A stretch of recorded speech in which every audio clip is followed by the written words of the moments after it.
My father raised his glass on Thanksgiving, acting as if my daughter's fiancé was the family's greatest achievement. He bragged about the man's power to cut hospital budgets, then asked when I would finally get a respectable job. I stayed quiet. He does not know that next week, his golden boy has to present those cuts to the surgical board. The person sitting across from him, holding the power to approve or deny every single dollar, will be me. My name is Mila Knight. I am 41 years old, and in my professional life, I hold the literal hearts of human beings in my hands. I am a cardiothoracic surgeon, a field where a tremor of a millimeter can mean the difference between a life saved and a funeral arranged. I am accustomed to high-pressure environments, to split-second decisions, and to commanding a room full of highly trained medical professionals who look to me for the final word.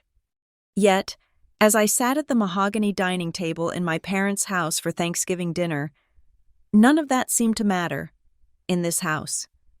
Under the heavy crystal chandelier that my father, Howard, insisted on keeping despite it being out of style for 2 decades, I was not Dr.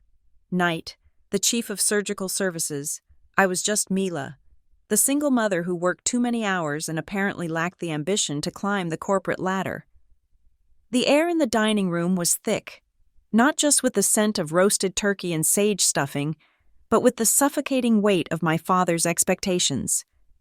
He sat at the head of the table, a position he treated like a throne, his silver hair combed back aggressively.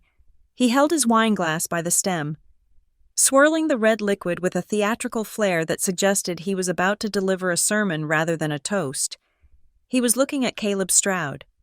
Caleb was 33 years old, sitting next to my daughter, Maya.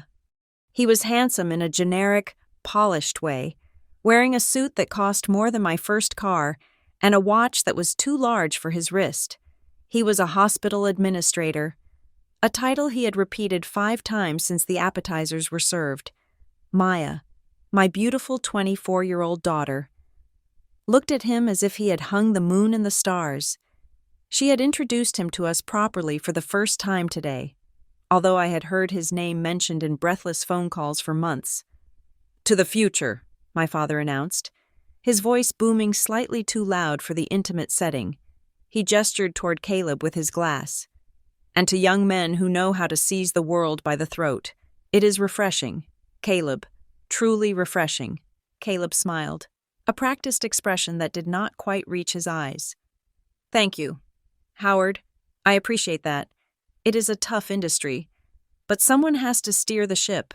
I took a silent sip of my water. Steer the ship. That was the phrase of the month for mid-level administrators who had never touched a patient. "That is exactly what I have been telling Mila," my father said. Pivoting his gaze to me, the warmth vanished from his eyes, replaced by a critical dullness.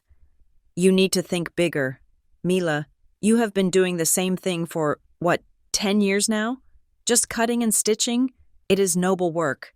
Sure, like a mechanic is noble. But Caleb here, he is looking at the big picture. He is controlling the flow of resources." I felt the familiar sting, the old wound that never quite scarred over. "I am a surgeon, Dad," I said, my voice even. "It is a bit more complex than being a mechanic." "But it is labor, isn't it?" Howard pressed, cutting into his turkey with vigor.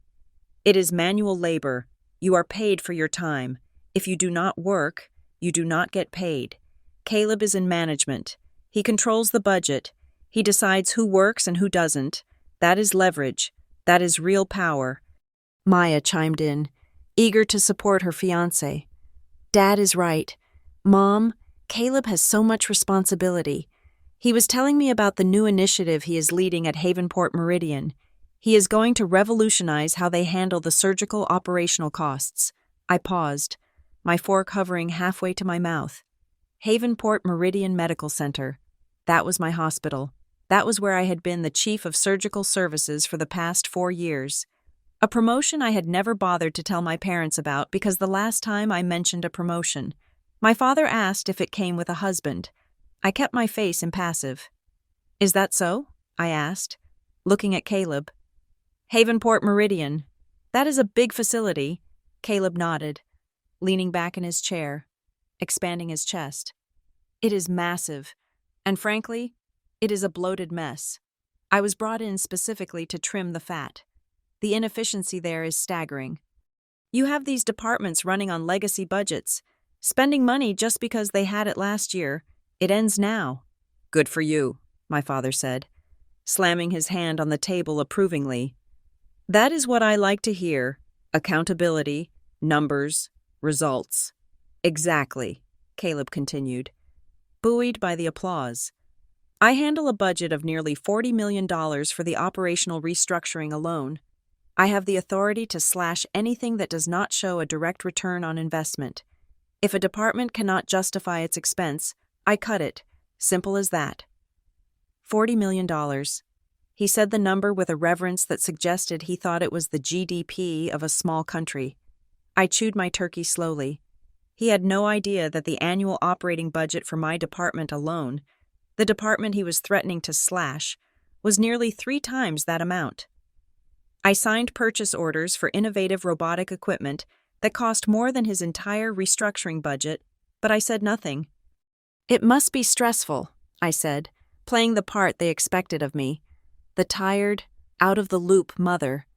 Making those decisions affects patient care, doesn't it? Caleb waved his hand dismissively, a gesture that grated on my nerves. That is the emotional argument doctors always make. Oh, what about the patient? Of course we care about the patient, but you cannot help patients if the hospital goes bankrupt. You have to be ruthless. You have to look at the data. I tell my team all the time, do not bring me sob stories. Bring me spreadsheets. My father laughed, a sharp, barking sound. Did you hear that, Mila? Do not bring sob stories. Bring spreadsheets. That is brilliant. You should write that down. I do not think I need to write it down, I said quietly.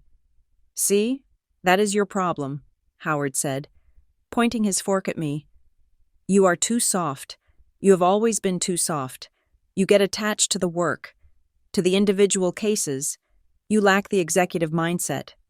That is why you are still where you are, and that is why Caleb is going to be running that hospital while you are still washing your hands at the sink. Maya looked at me with a mixture of pity and frustration. Mom, don't take it personally. Grandpa just means that Caleb is really good at the business side of things. It is impressive. He has a meeting next week where he's going to present his entire plan to the board. He says it is going to shake everything up. Is that right? I asked Caleb. A presentation to the board? Well, to the executive steering committee, Caleb corrected slightly, taking a sip of his wine. But the CEO will be there, the CFO, all the key players.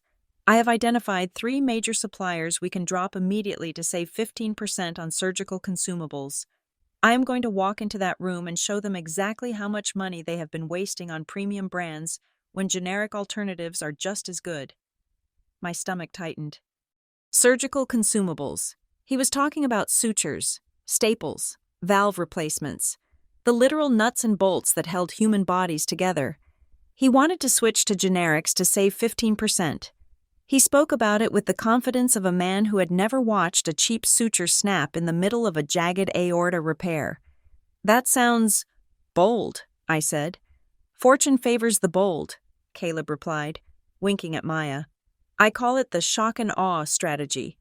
You go in, you show them the bleeding cash flow, and you offer the tourniquet. They will have no choice but to sign off on it. I practically have the CFO in my pocket already. He is going to be a vice president by 35, my father declared, beaming. Mark my words, this boy has the killer instinct, unlike some people who are content to just punch a clock. I looked down at my plate. Punch a clock. I had worked an 80-hour week last week. I had saved a 12-year-old boy who came in with a congenital defect that 3 other hospitals had refused to touch. I had orchestrated a complex organ exchange that saved 2 lives simultaneously. But to Howard Knight, unless you were sitting in a boardroom firing people or cutting budgets, you were just a glorified factory worker. I am just happy Maya found someone with ambition, my father continued, pouring more wine for Caleb. You know, Mila, we worried about her, growing up with a single mother. Seeing you struggle to balance everything, it is not the best example of stability, but she chose well. She chose a leader. Mom does have a good job, Grandpa, Maya said, her defense weak, automatic. She saves lives. Everyone saves lives, Caleb said, his voice smooth, patronizing. The janitor who cleans the floor saves lives by preventing infection. The HR director saves lives by hiring the right staff. We are all part of the team, but someone has to call the plays. That is the difference. He looked at me then, a look of benevolent superiority. You know, Mila, if you are ever interested in understanding how the administration side works, I could probably let you shadow one of my junior analysts for a day. It might be good for you to see how the decisions are actually made. It might help you understand why we have to say no to your requests for new toys sometimes. The table went silent. He had just offered to let the chief of surgical services shadow a junior analyst. I felt a laugh bubbling up in my throat, a hysterical, dangerous thing. I swallowed it down with a piece of dry turkey. That is a very generous offer. Caleb, I will keep it in mind. I am just trying to help, he said, shrugging. We are going to be family, after all. I want to make sure everyone is up to speed. Family, my father echoed. That is right. And in this family, we celebrate success, real success. I checked the time on my phone, keeping it under the table. It was barely 8 in the evening. I needed to survive another hour before I could politely excuse myself. As I tapped the screen, a notification banner slid down from the top. It was marked with the high-priority red exclamation point of the hospital's internal secure messaging system. Sender: Executive Secretariat, Havenport Meridian Medical Center. Subject: Mandatory. Emergency Budget Strategy Review. Surgical Services Time. Monday, 8 a.m. Location: Executive Boardroom. B. Attendees: C-Suite, Chief of Staff, Chief of Surgical Services, Operations Lead. Agenda: Review of cost reduction proposals presented by C. Stroud. I stared at the screen. The text was crisp and clear. Are you checking emails at the dinner table? My father snapped. God, Mila, can you not disconnect for 1 hour? This is exactly what I mean. You are a slave to that job. Caleb manages a whole division, and you do not see him checking his phone every 5 minutes. Sorry, I said, sliding the phone back into my pocket. Just a notification about a meeting on Monday. Another surgery? Maya asked. No, I said, lifting my eyes to look directly at Caleb. He was busy cutting his steak, confident, arrogant, completely unaware of the train that was barreling down the tracks toward him. A meeting, a budget meeting. Actually. Oh? Caleb looked up, a piece of steak on his fork. Sounds boring. Usually, the doctors do not get involved in the heavy financial stuff unless they are in trouble. Hope you did not overspend on gauze. He laughed at his own joke. My father laughed with him. Maya smiled, though she looked a little uneasy at the teasing. I will try to be careful, I said softly. The irony was so sharp it almost cut my tongue. Caleb was going to walk into that room on Monday morning prepared to dazzle a room full of executives. He thought he was going to present a plan to slash the budget of a department he considered bloated. He thought he was going to be the predator in the room. He had no idea that the person sitting at the head of that boardroom table, the person whose signature was required on every single operational change he proposed, the person who had the power to veto his entire career advancement with a single red pen, was the woman he was currently mocking for being a worker. I looked at my father, who was glowing with pride over his future son-in-law. I looked at Maya, who was so desperate for stability that she had fallen for a man who viewed the world as a spreadsheet to be optimized. And then I looked at Caleb. He raised his glass to me. To efficiency, Mila, maybe one day you will appreciate it. I picked up my water glass. The condensation was cold against my fingertips. To efficiency, I repeated, and to knowing who is actually in charge. They all drank. Thinking I was conceding, I drank, knowing that Monday morning was going to be a bloodbath. And for the first time in years, I wasn't the one who was going to bleed. I watched Caleb wipe his mouth with the linen napkin, satisfied with his dominance over the dinner conversation. He checked his expensive watch again. "I better get going soon," he said. "I have to polish the slide deck for Monday. I want to make sure the graphics really pop when I show the projected savings. It is all about the optics." "Go get them, Tiger," my father said. "I will," Caleb promised. "I am going to walk in there and own the room." I smiled. It was a small, tight smile, the kind of smile a surgeon gives when they know exactly where the incision needs to be made, and they know exactly how deep the blade needs to go. "I am sure you will. Caleb," I said, "I am sure it will be a meeting none of us will ever forget." He didn't hear the warning in my voice. He only heard the submission he wanted to hear. He went back to his wine, and I sat there, listening to the silence of the house, waiting for Monday. The game of power my father loved so much was about to change players, and he didn't even know the game had already started. Havenport Meridian Medical Center is not merely a building. It is a sprawling, brutalist ecosystem of concrete and glass that dominates the skyline of the University District. To the patients who are airlifted onto the roof or wheeled through the sliding doors of the emergency bay, it is a place of salvation.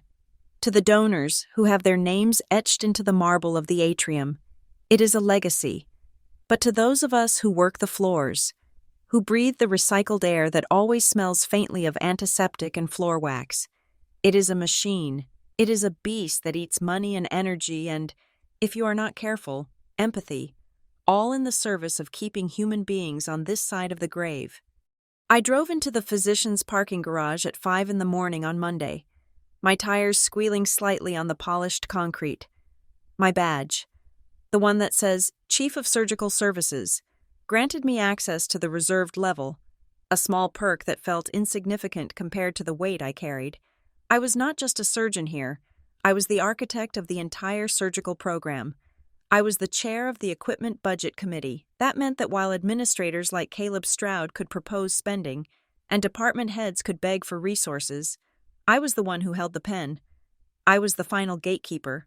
If a new robotic arm was going to be purchased, my signature had to be on the bottom line. If a vendor contract was going to be renewed, it had to pass across my desk. It was a position of immense influence, one that came with a corner office overlooking the city and a salary that would have made my father choke on his Thanksgiving wine.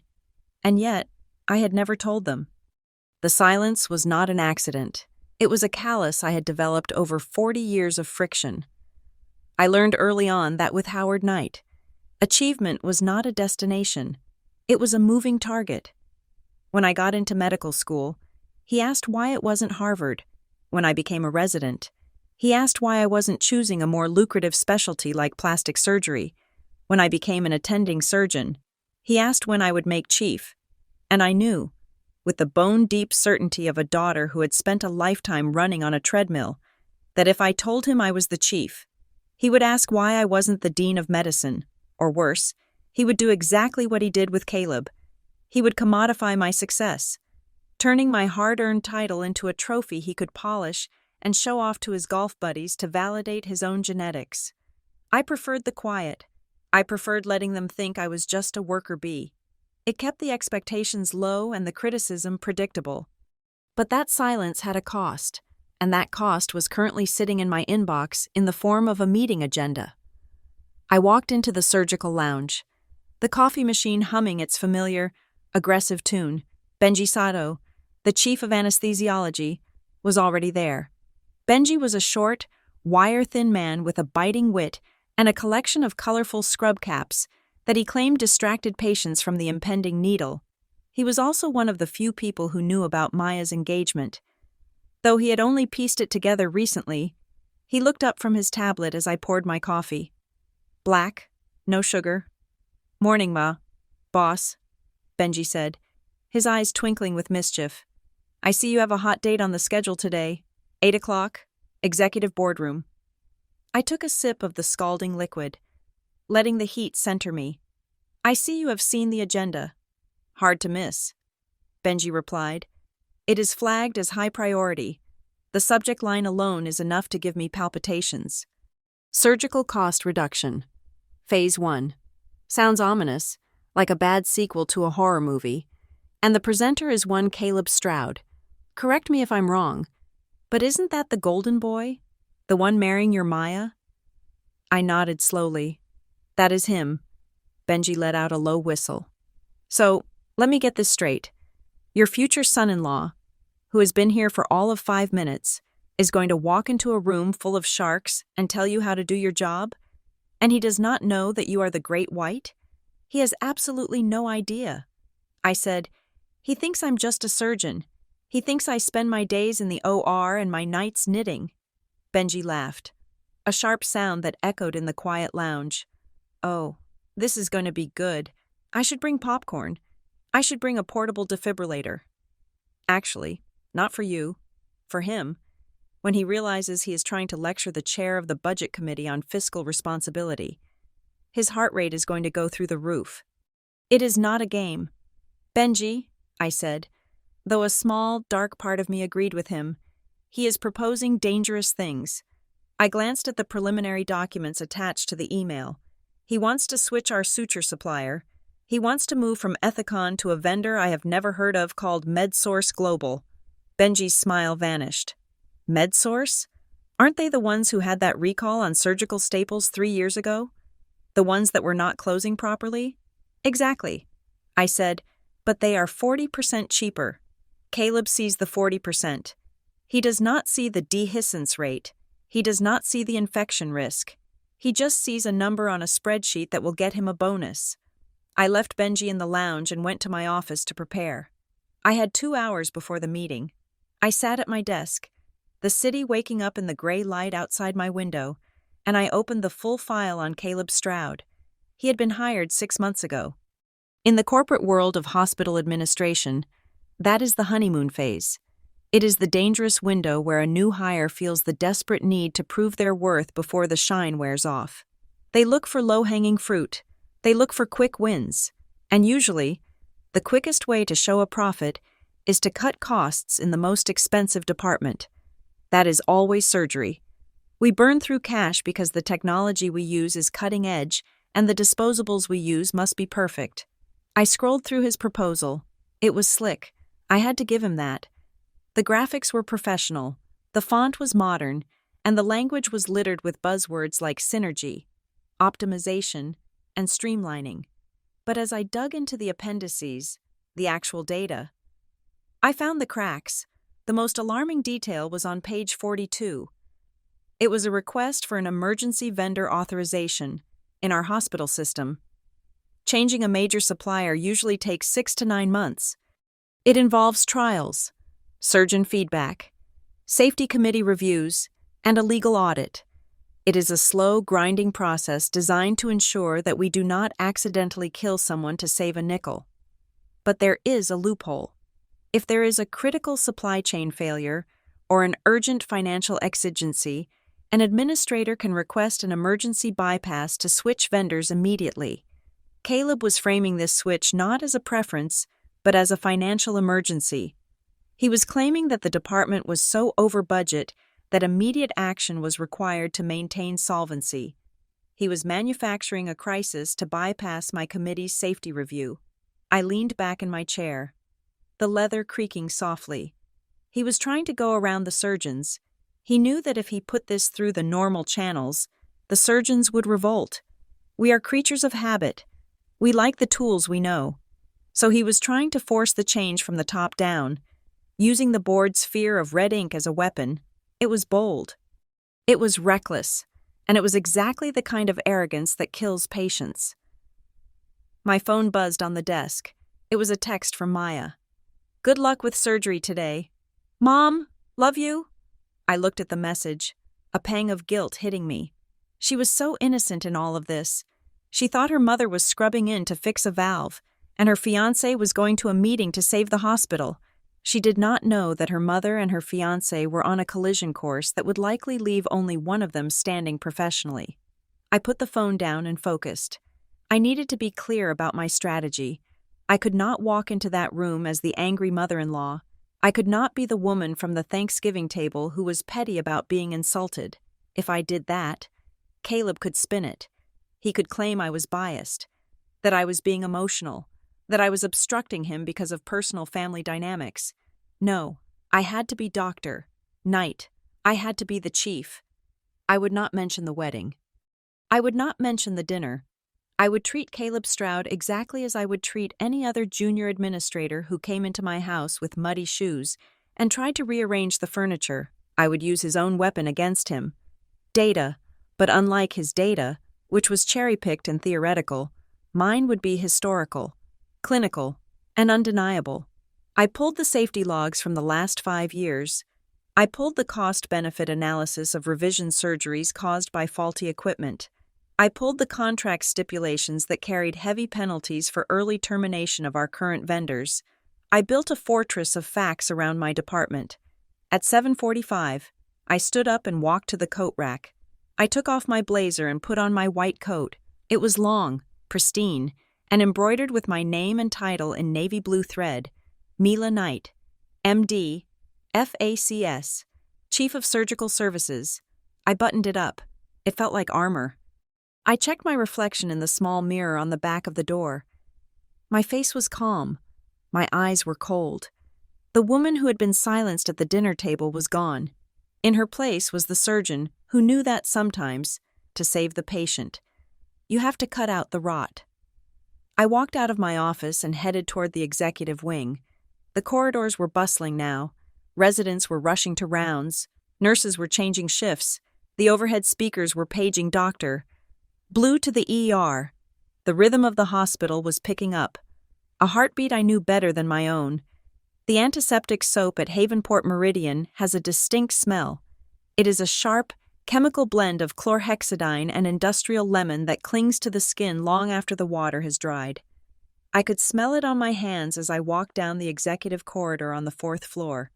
It was a grounding scent, a reminder of where I had been 20 minutes ago, inside the chest cavity of a 60-year-old trauma victim, clamping a bleeder that had threatened to empty him out in seconds.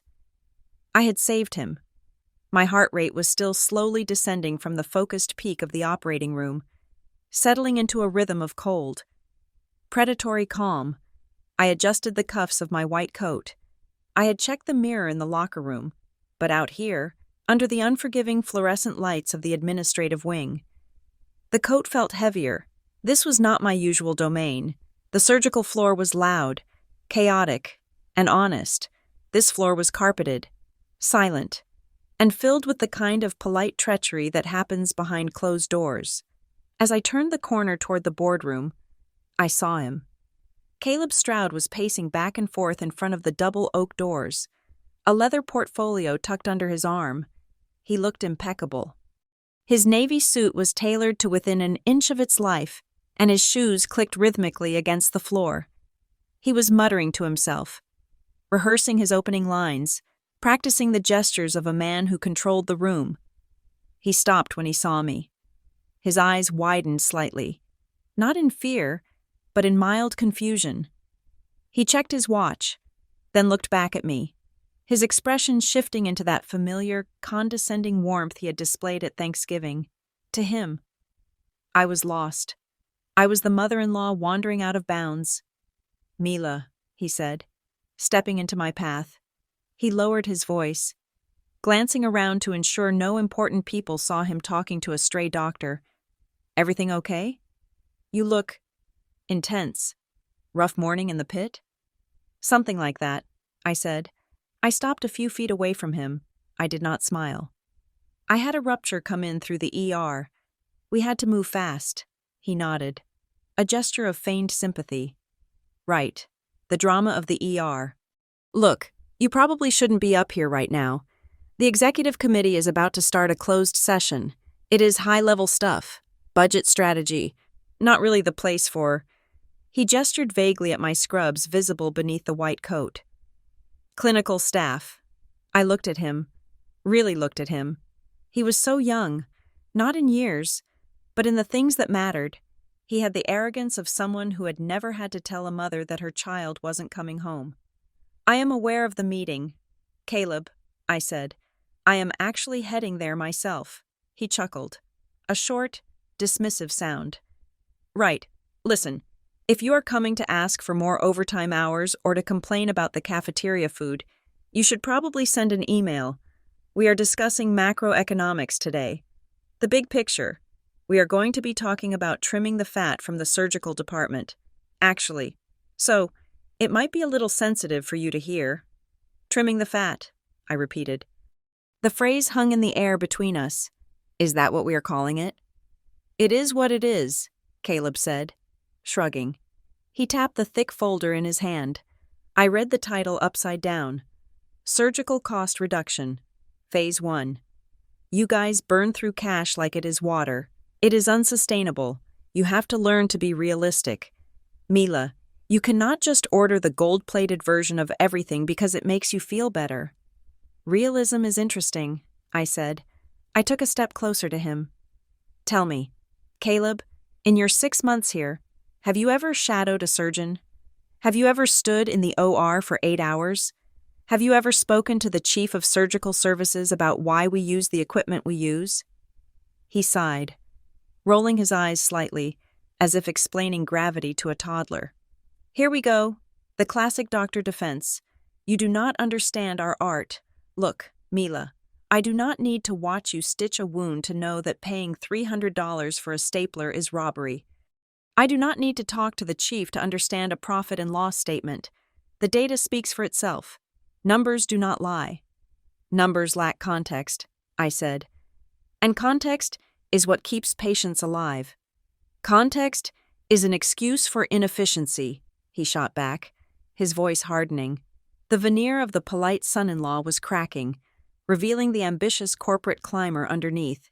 "And frankly, I do not have time to debate this with you. I have a presentation to give, a presentation that is going to secure my future. By the way," he leaned in, his voice dropping to a conspiratorial whisper, "I promised the board I would save them $5 million by the end of the fiscal year. $5 million. You know what that does for a career? It cements it. I need this win. Mila, Maya needs me to have this win. So, if you are going in there to whine about your favorite brand of gloves being canceled, just do not embarrass yourself, and do not embarrass me." There it was. The naked truth. It wasn't about the hospital. It wasn't about the patients. It wasn't even about the budget. It was about a promise he had made to secure his own seat at the table. He had sold a number, $5 million, before he even knew what he was cutting. He was butchering my department to fulfill a campaign promise. I looked at the folder in his hand again. It wasn't a plan. It was a ransom note. "You promised $5 million, I said softly. "That is a lot of money to find in 6 months. "I will find it," he said, straightening his tie. "I have identified the leaks. I am going to plug them. If the surgeons don't like it, they can adapt. That is how the real world works." "The real world," I echoed. I felt a strange sense of calm wash over me. He really believed it.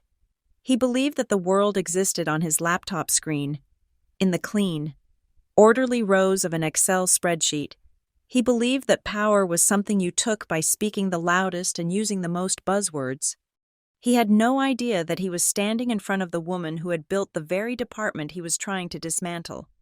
"Well," I said, "I suppose we should not keep the board waiting." Caleb frowned. "Mila, seriously, you cannot just walk in there. You need an invitation. Do you want me to call security? It would be humiliating for you." "I do not think that will be necessary," I said. I moved past him toward the door. I could feel his hesitation, his annoyance radiating off him like heat. He reached out as if to grab my arm, then thought better of it. "Fine," he hissed. "But when they ask you to leave, do not look at me for support. I warned you." I reached for the heavy brass handle of the boardroom door. My hand was steady. The smell of antiseptic on my skin was still there, sharp and clean, the smell of truth. "You did," I said, looking back at him one last time. "You warned me exactly who you are." I pushed the door open. The sudden transition from the quiet hallway to the occupied room was jarring. The air inside was conditioned to a crisp chill. The long oval table was surrounded by the people who ran Havenport Meridian. Faces turned, conversations stopped. Caleb stepped in right behind me, his chest puffed out, ready to apologize for the intrusion of the wayward surgeon. He was ready to guide me out. He was ready to take his seat and begin his performance. We crossed the threshold together, walking into the arena. He walked with the swagger of a man who thinks he owns the building. I walked with the silence of the woman who owned the ground he was standing on. The boardroom was a theater of corporate warfare, and Caleb Stroud was currently performing a soliloquy at center stage. The lights had been dimmed to allow the projector to throw crisp, high-definition graphics onto the far wall. The screen displayed a bar graph with a towering red column labeled Current Spend and a significantly shorter, pleasingly green column labeled Projected Q3. It was a beautiful slide. It was clean, symmetrical, and promised the kind of financial salvation that made executives salivate. I sat at the far end of the mahogany table, directly across from Marcus Sterling, the CEO. To my left was Linda Way, the CFO, who was tapping her pen rhythmically against her notebook. To my right sat Dr. Elias Thorne, the chief of orthopedics, a man who treated bones like carpentry projects and had the temper of a bear woken from hibernation. Caleb stood by the screen, holding a laser pointer. He had recovered from the initial shock of seeing me enter the room. He had seemingly convinced himself that I was merely a silent observer, perhaps invited as a courtesy or a witness, but certainly not a player. He addressed the room with the smooth, practiced cadence of a TED Talk speaker. "The issue," Caleb said, circling the red bar with his laser, "is not that we are spending money on healthcare. The issue is that we are spending money on legacy. We are buying from the same vendors, using the same supply chains, and utilizing the same staffing ratios simply because that is how it has always been done. My analysis shows that the surgical department is currently operating at 30% above the regional benchmark for material costs." He paused for effect, letting the number sink in. 30%. In a hospital system this size, that was millions of dollars. 30%? Linda Way asked, looking up from her notepad. "That is a significant variance. Caleb, are you sure about those numbers?"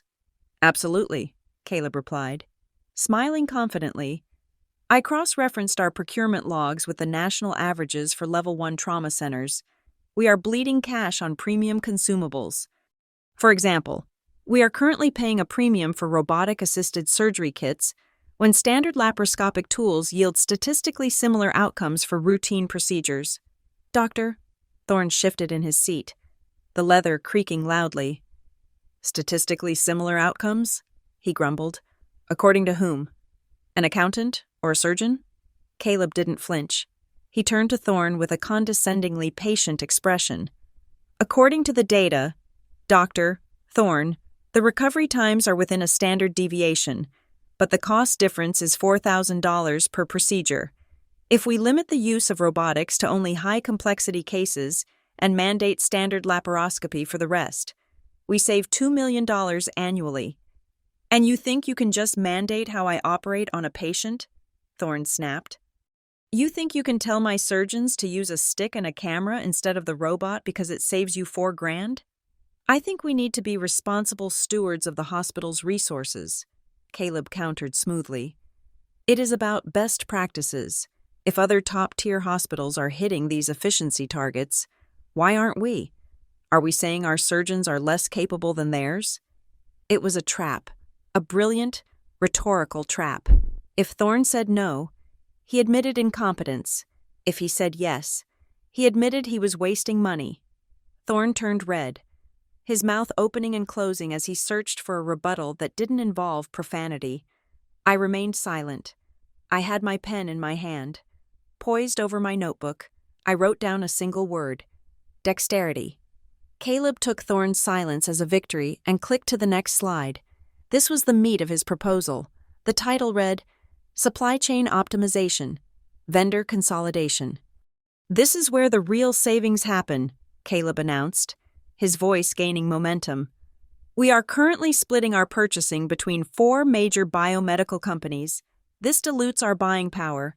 My proposal is to consolidate 90% of our surgical disposables, sutures, staples, mesh, trocars, to a single supplier, MedSource Global. The room was quiet. Linda Way looked interested. MedSource gave us a bid? They did, Caleb said, beaming. And they are willing to undercut our current contracts by 18% across the board if we sign an exclusivity deal by the end of the month. They call it their strategic partnership tier. It is an immediate, hard dollar saving.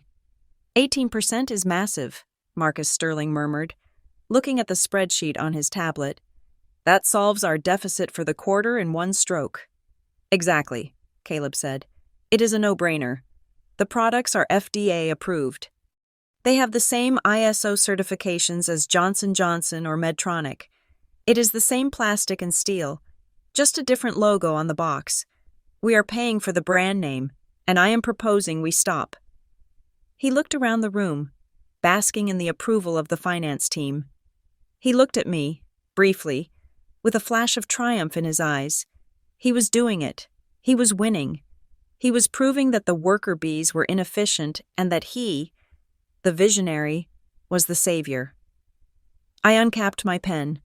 The click was soft, but in the silence of the room, it sounded like a pistol hammer being cocked. "Caleb," I said. My voice was not loud.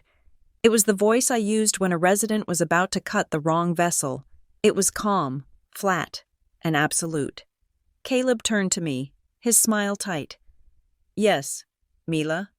Do you have a question about the procurement timeline?" "No," I said. "I have a question about the same plastic and steel. You mentioned that MedSource products are FDA approved. That is correct. They are cleared under the 510K pathway, which means they are substantially equivalent to existing devices. But I want you to define equivalent for this room." Caleb blinked. "Well, as I said, they are certified. They function the same way." "Function is a broad term," I said, leaning forward slightly. "Let us talk about the linear staplers. You want to replace our current echelon staplers with the MedSource generic version, correct?" "Yes," Caleb said, sounding slightly annoyed. "They are significantly cheaper. The echelon staplers have a misfire rate of less than 0.01%, I stated, reciting the data from memory. They have a reinforced anvil that adjusts to tissue thickness. Now, I looked at the clinical trial data for the MedSource staplers this morning. Do you know what their misfire rate is in thick tissue, specifically in hypertensive patients?" Caleb froze. He looked at his notes. I do not have that specific metric in front of me, but they are industry standard. "It is 0.8%, I said. The room went very quiet. 0.8% doesn't sound like a lot, I continued, my eyes locked on his. It sounds like a rounding error to an accountant, but let me translate that for you. We do roughly 2,000 colorectal and thoracic cases a year that require those staplers. A 0.8% failure rate means 16 patients a year where the staple line blows out. I turned to the CEO. "Marcus, a blown staple line means a leak. A leak means sepsis. Sepsis means weeks in the ICU, potential organ failure, and a mortality rate of 20%. So, for the sake of saving $200 per stapler, Caleb is proposing a plan that statistically guarantees we will kill 3 patients next year and spend $400,000 in ICU costs for the survivors." Caleb's face flushed a patchy red. "You are cherry-picking worst-case scenarios," he stammered. "These are approved devices. You cannot blame the device for surgical error." "I am not talking about error," I said, cutting him off. "I am talking about tensile strength. I am talking about metallurgy. I checked the specs on the MedSource vascular clamps you want to switch to. They use a lower grade of stainless steel that is more prone to fatigue after repeated sterilization cycles. Our current clamps are rated for 500 cycles. MedSource is rated for 200. Did you factor the replacement cost into your spreadsheet? Or did you just assume a clamp is a clamp?" Caleb flipped through his papers frantically. The contract includes a replacement warranty. A warranty replaces the tool, I said coldly. It does not replace the blood a patient loses when a clamp fails on the aorta. It does not replace the brain function lost during the 3 minutes of hypoxia while my team scrambles to control the hemorrhage. I stood up slowly. I walked over to the whiteboard where he had projected his beautiful graph. I stood next to it, my white coat stark against the colorful projection. You presented this as a financial strategy, I said to the room, but surgery is not a financial transaction, it is a biological negotiation. Every dollar you cut from quality is a risk you transfer to the patient's body. You want to cut training budgets? Fine. Which procedure do you want my residents to learn on the fly? You want to switch to generic mesh? Fine. Who is going to explain to the patient in 6 months that their hernia recurred because the material shrank? Caleb looked at Marcus Sterling, desperate for an ally. Marcus, this is exactly what I warned you about. The resistance to change, the emotional blackmail. Doctor, Knight is looking at this emotionally, not objectively. We have a fiduciary duty to the board. Marcus Sterling did not look at Caleb. He was looking at me. He had known me for 10 years. He knew that I didn't raise my voice unless there was a fire, and he knew that I didn't bluff. Caleb, Marcus said, his voice heavy, your proposal projects a $5 million saving. Does that number account for the potential malpractice lawsuits Dr. Knight just described? There won't be lawsuits, Caleb insisted, his voice rising in pitch. These are standard risks. We cannot let one doctor's opinion hold hostage the entire budget. We need to look at the hierarchy here. Administration sets the financial parameters. Medical staff works within them. That is the chain of command. Doctor, Thorne let out a dark chuckle. Chain of command? You think you are at the top of the chain, son. The chief medical officer, Dr. Alana Vane, who had been silent until now, leaned forward. She was a stern woman with gray hair cut in a sharp bob. Caleb, she said, I think there is a fundamental misunderstanding here regarding the governance of the surgical department. Who do you think signs off on these changes? Well, Caleb said, straightening his tie, trying to regain his composure, I assume the proposal goes to the finance committee, and then the CMO approves it, and then we implement it. The department heads are consulted, of course, but the final decision lies with operations and finance. He looked so sure. He looked so confident in the corporate ladder he had memorized from a textbook. Marcus Sterling took off his glasses and rubbed the bridge of his nose. He looked tired. He looked like a man who was watching a car crash in slow motion. Caleb, Marcus said, at Havenport Meridian, the surgical budget is structured differently. Because of our status as a Level 1 trauma center and a teaching institute, we have a unique bypass in our bylaws. Marcus gestured toward me with his glasses. Doctor, Mila Knight is not just a surgeon, Marcus said clearly. She is the chief of surgical services, but more importantly for this meeting, she is the chair of the Perioperative Value Analysis Committee and the sole signatory authority for the surgical equipment budget. Caleb froze. The air left his lungs. He looked at me, his eyes wide, processing the words. Signatory authority? He whispered. It means, Marcus continued, that not a single dollar moves in or out of the surgical department without her physical signature. You can convince me. You can convince the CFO. You can convince the entire board. But if Dr. Knight does not sign the purchase order, it does not happen. She has absolute veto power over clinical assets. The silence that descended on the room was heavy enough to crush bone. Caleb stared at me. He looked at the woman he had lectured about trimming the fat. He looked at the woman he had offered to let shadow a junior analyst. He looked at the woman he had bragged to about cutting the budget she controlled. The realization hit him in waves. I could see it happen. First, the confusion, then the embarrassment, and finally, the sheer, unadulterated terror of a man realizing he had just spent 20 minutes insulting the only person who could save him. I didn't smile. I didn't gloat. I simply closed my notebook. Your data is flawed. Caleb, I said. My voice was conversational, almost gentle, which made it all the more terrifying. You looked at the price tag, but you didn't look at the cost. You assumed that because you could put it in a cell on a spreadsheet. It was true. I tapped the hard cover of my notebook. We can save money, I said. I have a list of 12 items where we can switch vendors safely. I have a plan to reduce overtime by restructuring the block schedule. We can reach your $5 million goal, but we will do it my way. We will do it without compromising the safety of the people who trust us with their lives. I stood up, signaling that the meeting, or at least his part of it, was over. You are good with numbers. Caleb, I said, looking down at him. But you need to learn that in this building. The numbers represent heartbeats. If you cut wrong, Excel doesn't pay the price, the patient does, and then I do. Caleb stood there, his laser pointer trembling slightly in his hand. He opened his mouth to speak, but no sound came out. He looked at the CEO, but Marcus was busy studying my notes. He looked at the CFO, but Linda was avoiding his gaze. He was alone. For the first time in his rapid ascent, he was completely, utterly alone. I suggest, I said, that you withdraw this proposal and rework it. Doctor, Thorne and I will send you the clinical parameters for the new draft. Do not bring us a Phase 2 until you understand what Phase 1 actually does. I turned to Marcus. If we are done with the fantasy portion of the meeting, I have the real quarterly projections ready for review. Marcus nodded. Thank you. Doctor. Knight, Caleb, you can step out. It was a dismissal.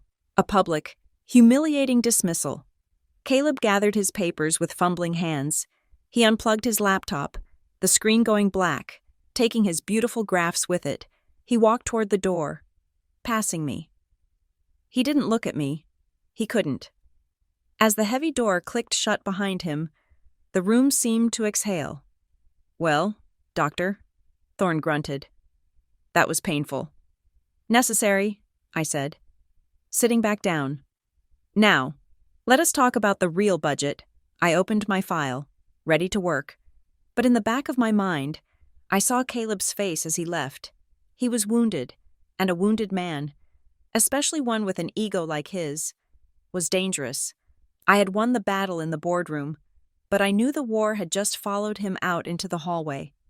The heavy oak door of the boardroom clicked shut behind me, sealing the cool, conditioned air and the scent of stale coffee inside. I took a deep breath, letting the adrenaline of the confrontation settle into a dull, thrumming rhythm in my chest. It was done. The immediate threat to my department had been neutralized, dissected with the precision of a scalpel. But as any surgeon knows, stopping the bleeding is only the first step. You still have to worry about infection. I walked down the hallway toward the elevators, intending to head back to the surgical floor. My phone was already buzzing in my pocket. Messages from my residents. Questions about the afternoon slate. A notification from the lab. The hospital did not pause for corporate drama. Mila! Doctor! Knight, please! Wait! The voice was breathless. Hurried. I didn't need to turn around to know who it was. But I stopped anyway. I pivoted slowly on my heel to face Caleb Stroud. He looked different than he had 20 minutes ago. The polished, confident executive who had strutted into the meeting was gone. In his place was a man whose suit suddenly seemed a size too large. His tie slightly askew, a sheen of perspiration visible on his forehead despite the air conditioning. He held his leather portfolio against his chest like a shield. Mr. Stroud, I said. My voice was neutral. I was not his mother-in-law right now. I was a senior executive addressing a junior administrator who had just failed spectacularly. Do you have a question about the revised submission protocols? Please, he said, lowering his voice and glancing nervously at a passing secretary. Can we talk for a second? Off the record? Just family to family? I looked at him. We are in the executive wing of the hospital where we both work. There is no family to family here, Caleb. There is only professional conduct. But if you want to speak, speak. He swallowed hard, licking his dry lips. Look, I had no idea. okay? I swear to God, Maya never told me. She never said you were the chief. She just said you were a surgeon. She said you worked a lot. Honestly, I thought you were just a general staff physician. If I had known you were the chair of the committee, I never would have. You never would have what? I interrupted. You never would have tried to cut the budget? Or you never would have tried to bullshit me? He flinched at the word. I was not trying to bullshit you. I was trying to do my job. But you have to understand my position. I walked into that room blind. Maya should have told me. She let me walk into a trap. I felt a cold flash of anger, sharper than anything I had felt in the boardroom. Do not blame my daughter for your incompetence, I said. The volume of my voice didn't rise, but the temperature dropped. Maya is a third-grade teacher. She does not know the organizational chart of Havenport Meridian. She does not know what a perioperative value analysis committee is. But you know who should know that? The man who has been paid a salary for 6 months to analyze the surgical department? I took a step closer to him, forcing him to hold his ground. You claim to have analyzed our workflow. You claim to have benchmarked our leadership.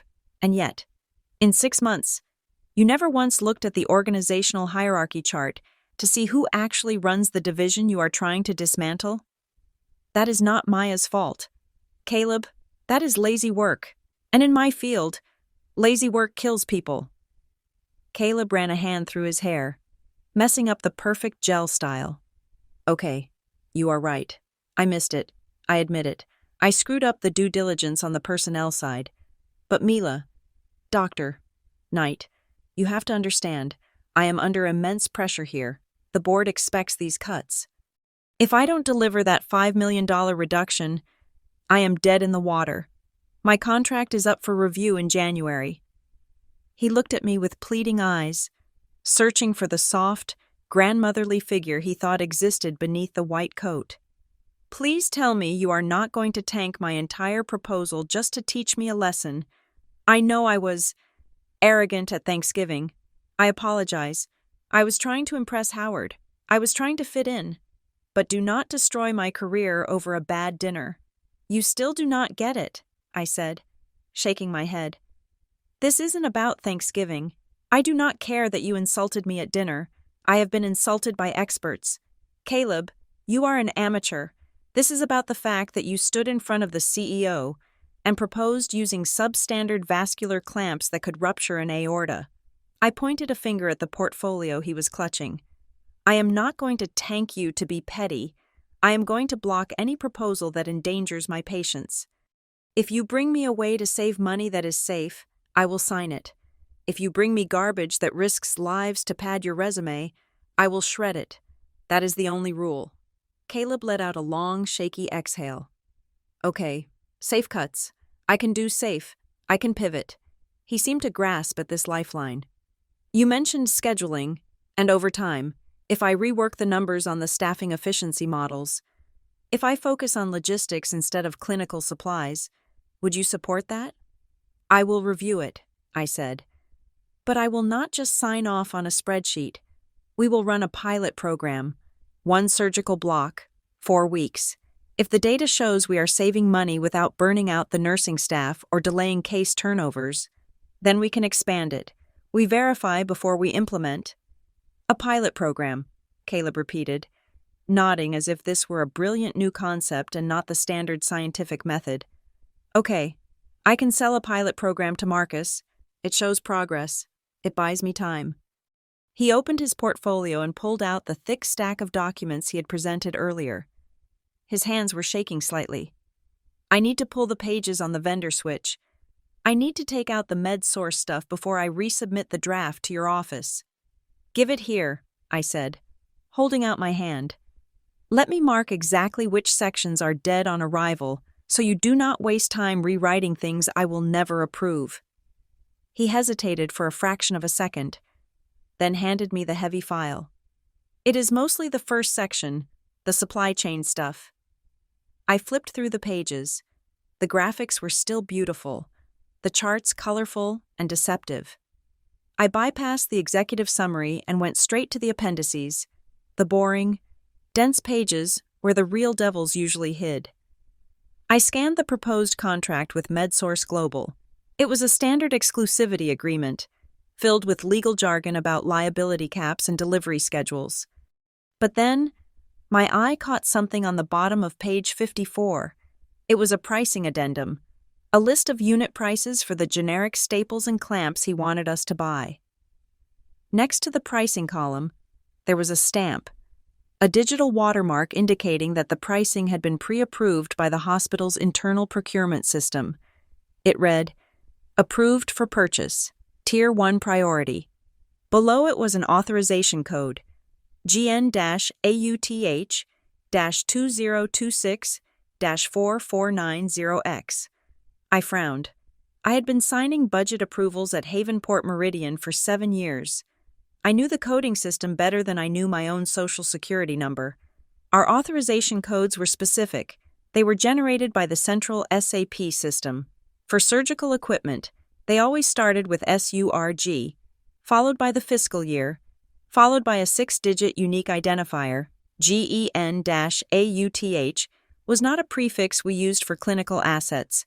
It was a prefix used for general office supplies, paper clips, printer toner, coffee filters. "Caleb," I said, keeping my head down, staring at the code. "Who generated this pricing addendum?" "What?" Caleb asked, distracted. He was typing something on his phone, probably texting Maya to do damage control. "Oh, that? The procurement team. They sent over the raw data files last week. Why?" "This authorization code," I said, pointing to the string of characters. "Where did it come from?" He craned his neck to look. "I don't know. The system? It is just the code that popped up when we imported the vendor quote. It shows the pricing is locked in." "This is not a surgical authorization code," I said, looking up at him. "This is a general ledger code. If I put this into the system to order vascular clamps, the warehouse would flag it as office supplies. It bypasses the Clinical Safety Review Board because the system thinks we are buying staplers for paper, not for human colons." Caleb's face went blank. I am sure it is just a glitch. Maybe they changed the coding format for the new fiscal year? I mean, I did not generate it manually. It came from the vendor portal. "The vendor portal does not generate our internal authorization codes," I said slowly. "Someone internal has to assign this code to the quote before it goes into your report. Who gave you this file?" "I worked with a guy in purchasing," Caleb said, his voice becoming defensive again. Steve Miller?" "No, Mills. Steve Mills. He said he could fast-track the vendor onboarding so we could get the savings into this quarter's report. He said he handled the coding." "Fast-track," I repeated. The word tasted sour. "Caleb, there is no such thing as fast-tracking a new vendor for implantable devices. There is a 90-day vetting period. The only way to bypass that is if the item is classified as non-clinical." I pulled my phone out of my pocket. I navigated to the secure messaging app and found the contact for Sarah Jenkins. Sarah was a senior analyst in finance, a woman who lived for forensic accounting and had a steel-trap memory for protocol. She was the one who had texted me the warning about the meeting earlier. I typed the code into the message box. "Sarah, quick check. Code GEN-AUTH-2026-4490X. What is this linked to?" I watched the 3 little dots dance on the screen as Sarah typed back. Caleb shifted his weight from one foot to the other. "It is probably just an administrative error," he said, a nervous laugh bubbling up. "You know how IT is. They are always messing with the back end." My phone pinged. "Sarah, that is a dummy code structure. We use GEN-AUTH for testing the procurement sandbox environment. It is not a live code. It does not exist in the active ledger. If someone tried to use that to process a PO, it would kick back immediately, unless someone manually overrode the safety filter. Where did you get this?" I felt a chill that had nothing to do with the air conditioning. This was not just incompetence. Incompetence was assuming a generic stapler was good enough. This was different. This was manipulation. Someone had created a fake authorization code to make the MedSource bid look like it had already been vetted and approved by the system. Someone wanted this contract signed so badly that they had engineered a back door to fool the board into thinking the safety checks were already done. If the CEO had signed off on Caleb's proposal today, and if I hadn't caught it, that code would have been used to push the order through. The system would have treated a shipment of surgical steel like a shipment of ballpoint pens. No safety check, no recall tracking, just a blind purchase. I looked at Caleb. He looked genuinely confused. Or perhaps he was a better actor than I gave him credit for. But looking at his sweaty forehead and his desperate eyes, I suspected he was the useful idiot. He was the ambitious, hungry new executive who wanted a win so badly that he didn't ask questions when someone handed him a magic key. "Caleb," I said, my voice dropping to a whisper, "this code is fake. It is a test code. It doesn't exist in the live system." "What?" He blinked. "That is impossible. I have the quote right there." "The quote is real. The approval is a lie," I said. "You said Steve Mills gave this to you in purchasing?" "Yeah," Caleb said, looking scared now. "He said he was helping me out. He said MedSource really wanted to get their foot in the door and he could help me hit my $5 million target." "I bet he did," I said. "MedSource Global, a company willing to undercut the market by 40%, a junior administrator desperate for a win, and a mid-level purchasing agent willing to falsify codes to push the deal through. It smelled like a kickback. It smelled like fraud." "You are going to give me this file," I said, closing the folder and tucking it firmly under my arm. "And you are not going to mention this conversation to Steve Mills. You are not going to mention it to anyone." "Wait, I need that for my rewrite," Caleb protested weakly. "You do not have a rewrite yet," I said. "What you have is a potential compliance violation that could get us both fired and the hospital sued into oblivion. I am keeping this. You are going to go back to your office, and you are going to send me an email, an official email, asking to withdraw the current vendor proposal pending further data review. Do it now." "Mila, you are scaring me," Caleb said. "Is it that bad? It is just a wrong code." "If we had ordered those clamps with this code," I said, "and one of them had failed, there would be no record of a safety check. It would be gross negligence, criminal negligence. You would be explaining to a judge why you bypassed federal safety protocols to save money." He turned pale white, the blood draining from his face completely. The reality of what he had almost done, or what he had been used to do, finally hit him. I will send the email," he whispered. "Good," I said. "And Caleb?" He looked up, his eyes wide and fearful. "Welcome to the deep end," I said. "Next time, check the water before you jump." I turned and walked away, the file heavy under my arm. I didn't go back to the elevators. Instead, I headed toward the stairwell that led down to the compliance office. I wasn't just fighting a foolish son-in-law anymore. I was hunting a ghost in the machine.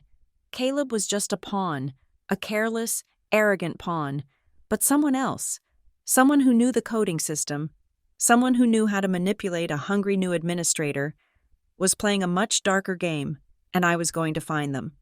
The sun had gone down hours ago, leaving my apartment bathed in the soft, amber glow of the streetlights filtering through the blinds. I had poured myself a glass of red wine, but it sat untouched on the coaster. I was sitting on my beige sofa, staring at the blank television screen, listening to the silence. It was the kind of heavy, pregnant silence that usually precedes a storm. I did not have to wait long. At 8:15, my phone lit up on the coffee table. The screen displayed a photo of Maya, a selfie we had taken at her college graduation 2 years ago. In the photo, she was beaming, looking at the camera with unburdened joy. I wondered if she still looked like that tonight. I slid my finger across the screen to answer. "Hello, Maya," I said. "Mom?" Her voice was tight, high-pitched. It was the voice she used when she was a teenager and had crashed my car. A mix of fear and accusation. "Mom, are you home?" I am, I said, leaning back into the cushions. Is everything all right? No, everything is not all right, she snapped. I could hear the stress fracturing her usual sweetness. Caleb just got home. He is a wreck. He is pacing around the living room drinking scotch and saying that you blindsided him. Mom, what happened today? We had a meeting, I said calmly. A budget review. He says you humiliated him, Maya said. He says you walked into his presentation and acted like you owned the place.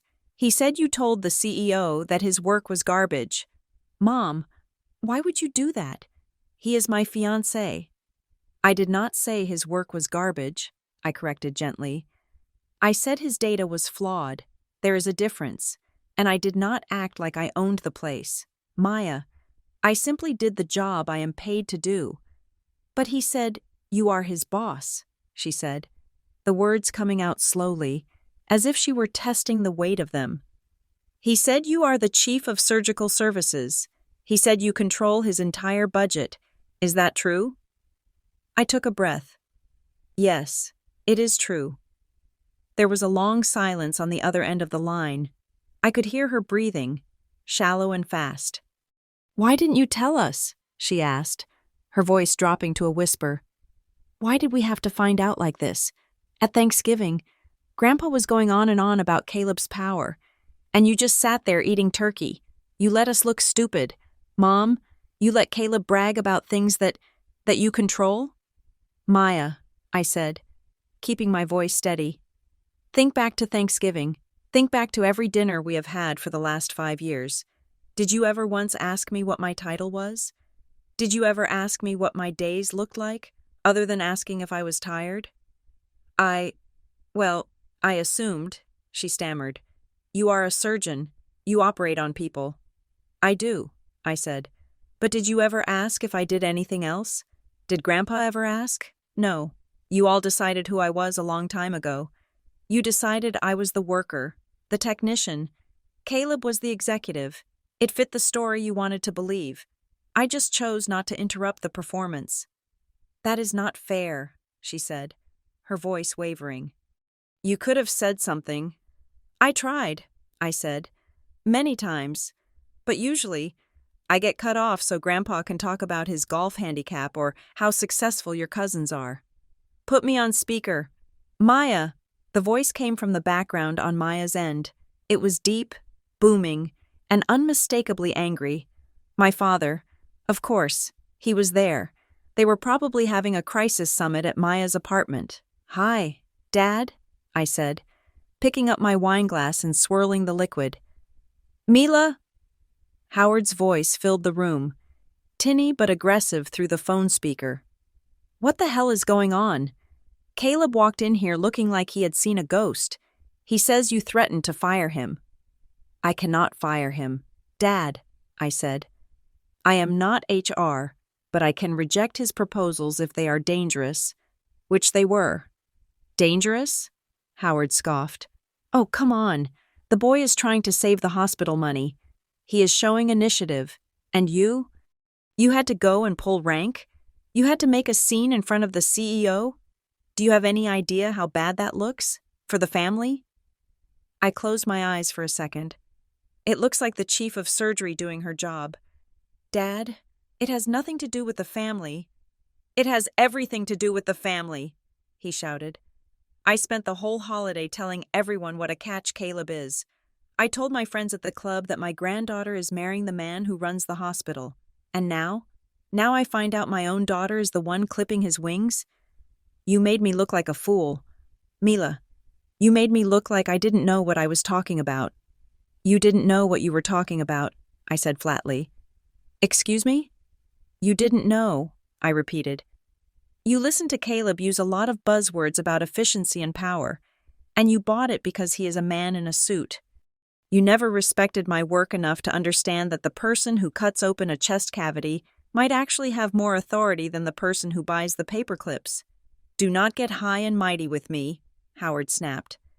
I know you are a big-shot doctor. Fine. Congratulations. But Caleb is an administrator. He deals with the business side. You deal with the blood side. There is a hierarchy. Mila, management controls labor. That is how the world works.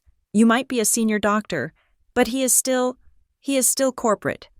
I laughed. I couldn't help it. It was a dry, humorless sound. Dad, listen to me closely. In a hospital. Corporate supports clinical. Without me, there is no revenue. Without him, I just have to file my own purchase orders. He is not my boss. He never was. And today, he tried to replace essential safety equipment with cheap knockoffs to get a bonus. I stopped him. That is the end of the story. He said it was standard industry practice. Maya interjected, her voice small. He said you were just being stubborn because you do not like change. He lied. Maya, I said. He lied to the board, and he lied to you. He was going to risk patient lives to hit a financial target. He is just ambitious, Howard yelled. He is young. He is hungry. You should be mentoring him, not destroying him. My God. Mila, the wedding is in 4 months. Do you want to ruin this? Do you want your daughter walking down the aisle with a man who has been humiliated by her mother? How are we supposed to sit at the rehearsal dinner? We will sit there and eat, I said. If he still has a job by then. If you get him fired, Howard said, his voice dropping to a low threat. You are tearing this family apart. I mean it. You need to fix this. You need to go into work tomorrow and approve his, whatever it is, his plan. Give the boy a win, for Maya's sake. I felt a cold knot tighten in my stomach. You want me to approve faulty surgical clamps so the wedding atmosphere is pleasant? I want you to compromise, Howard shouted. That is what families do. We support each other. We do not use our fancy titles to crush each other. Support isn't letting someone drive a car off a cliff. Dad, I said. If I approve that budget, people die. Real people. Fathers, mothers, children. I will not trade their safety for Caleb's ego, and I certainly will not do it so you can save face at the country club. You are impossible, Howard spat. You have always been like this. Cold, unfeeling. No wonder you are alone. Mila, no man wants a woman who has to win every argument. The line went silent for a moment. The insult hung there, old and familiar. It was the weapon he always used when he ran out of logic. I am not alone, Dad, I said softly. I have a staff of 300 people who respect me. I have patients who are alive because of me. That is enough. Maya, Howard said, turning his attention away from me. Tell your mother. Tell her she needs to back off. Mom. Maya's voice came back on the line. She sounded tearful now. I do not know who to believe. Caleb is sitting right here. He is texting me. He says... She paused. What does he say? Maya, I asked. He says you hate him, she sniffled. He says you have always looked down on him because he isn't a doctor. He says you are sabotaging his career intentionally because you do not think he is good enough for me. He says you are vindictive. I took a sip of my wine finally. The taste was bitter. I do not hate him, I said. I barely know him. That is the problem. None of us really know him. We know the version he presented. The hospital administrator, the budget controller. Today, I met the real Caleb, the one who didn't do his homework, the one who tried to cheat the system. I am not sabotaging him. Maya, I am just holding up a mirror. If he doesn't like what he sees, that is not my fault. He says he might have to resign, Maya cried. He says he cannot work in a hostile environment. Mom, we have deposits down on the venue. We have the caterer booked. If he loses his job, if he resigns, it is because he refuses to do the work to fix his mistakes, I said. I gave him a chance. I told him he could rewrite the proposal. I told him we could run a pilot program. I offered him a way out. Did he tell you that? No, Maya whispered. He just said, you killed the whole project. Of course he did, I said. Because playing the victim is easier than admitting he was incompetent. He wants you to be angry at me so you do not look at him too closely. I need to go, Maya said. Her voice was trembling. Grandpa is yelling at Caleb now. It is a mess. Maya, listen to me, I said, leaning forward, gripping the phone tight. I love you. I want you to be happy. But happiness built on a lie isn't happiness. It is just a waiting room for disappointment. Do not let him make you choose sides. Look at the facts. I do not even know what the facts are anymore, she sobbed. I thought he was the strong one. I thought he was taking care of everything. He is not, I said. And that is okay. He does not have to be the king of the world to be a good husband. But he does have to be honest. And right now, he is not being honest with you. I have to go, she said again. Maya, I said quickly, before she could hang up. Come see me, tomorrow, without Caleb, without Grandpa. Just come to the hospital. Come to my office. Let me show you what I actually do. Let me show you the reality. Then you can decide who is sabotaging whom. There was a pause, a long, hesitant pause where I could hear the background noise of my father lecturing someone and the clink of glass. Okay, she whispered. Okay, I will come at lunch. Good, I said. I will be there. The line clicked dead. I lowered the phone and set it back on the table.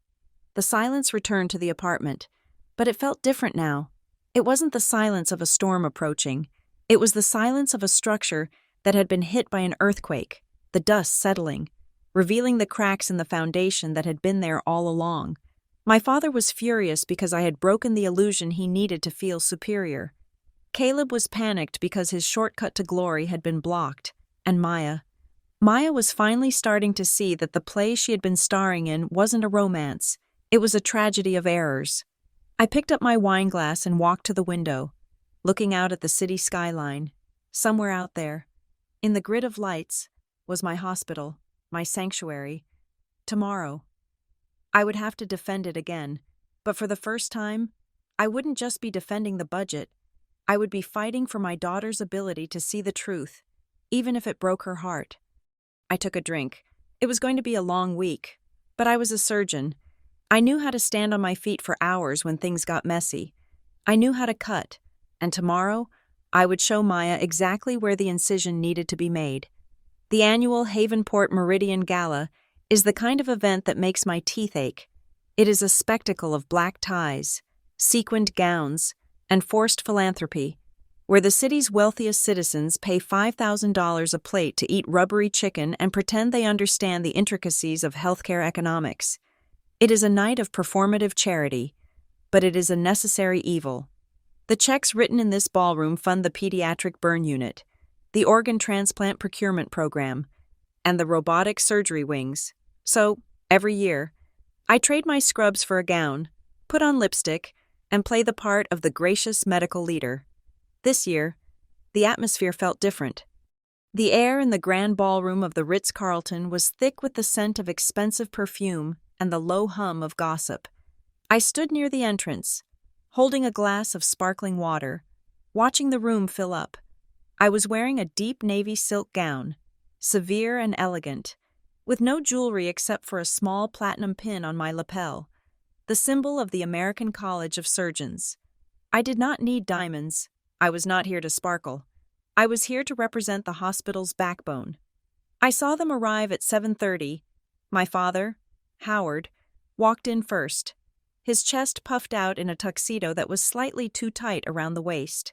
He looked around the room with a proprietary air, as if he had personally laid the foundation for the building. Beside him was Maya, looking beautiful but fragile in a pale pink dress, her eyes darting around nervously. And then there was Caleb. Caleb Stroud looked like a man walking to the gallows, trying to convince the executioner he was just there to inspect the rope. His smile was plastered on, a brittle thing that threatened to shatter if anyone looked at him too closely. He was guiding my father toward table 12, a decent table near the center, but certainly not the VIP section near the stage. I watched them settle in. I could see Howard gesturing animatedly, pointing at the chandeliers, pointing at the board members, acting as the tour guide to a world he did not inhabit. I took a deep breath, finished my water, and began the long walk across the room. As I approached, Howard spotted me. His face lit up, not with pride, but with a sort of aggressive validation. "There she is," he announced, loud enough for the neighboring table to hear. "Mila, you cleaned up well. I was just telling some of the folks at the bar that my future son-in-law got us these incredible seats. He really pulled some strings." Caleb flinched. He refused to meet my eyes, busying himself with his napkin. "Hello, Dad." "Maya," I said, nodding to them. I turned to Caleb. "It is a nice table. Caleb, silver tier, very respectable." "Silver tier?" Howard frowned slightly. Caleb said this was the executive circle. "The executive circle is the first 2 rows. Dad," I said, pointing toward the stage where the CEO, the CFO, and the major donors were seated. "But this is perfectly fine. The view is good." Maya looked up at me.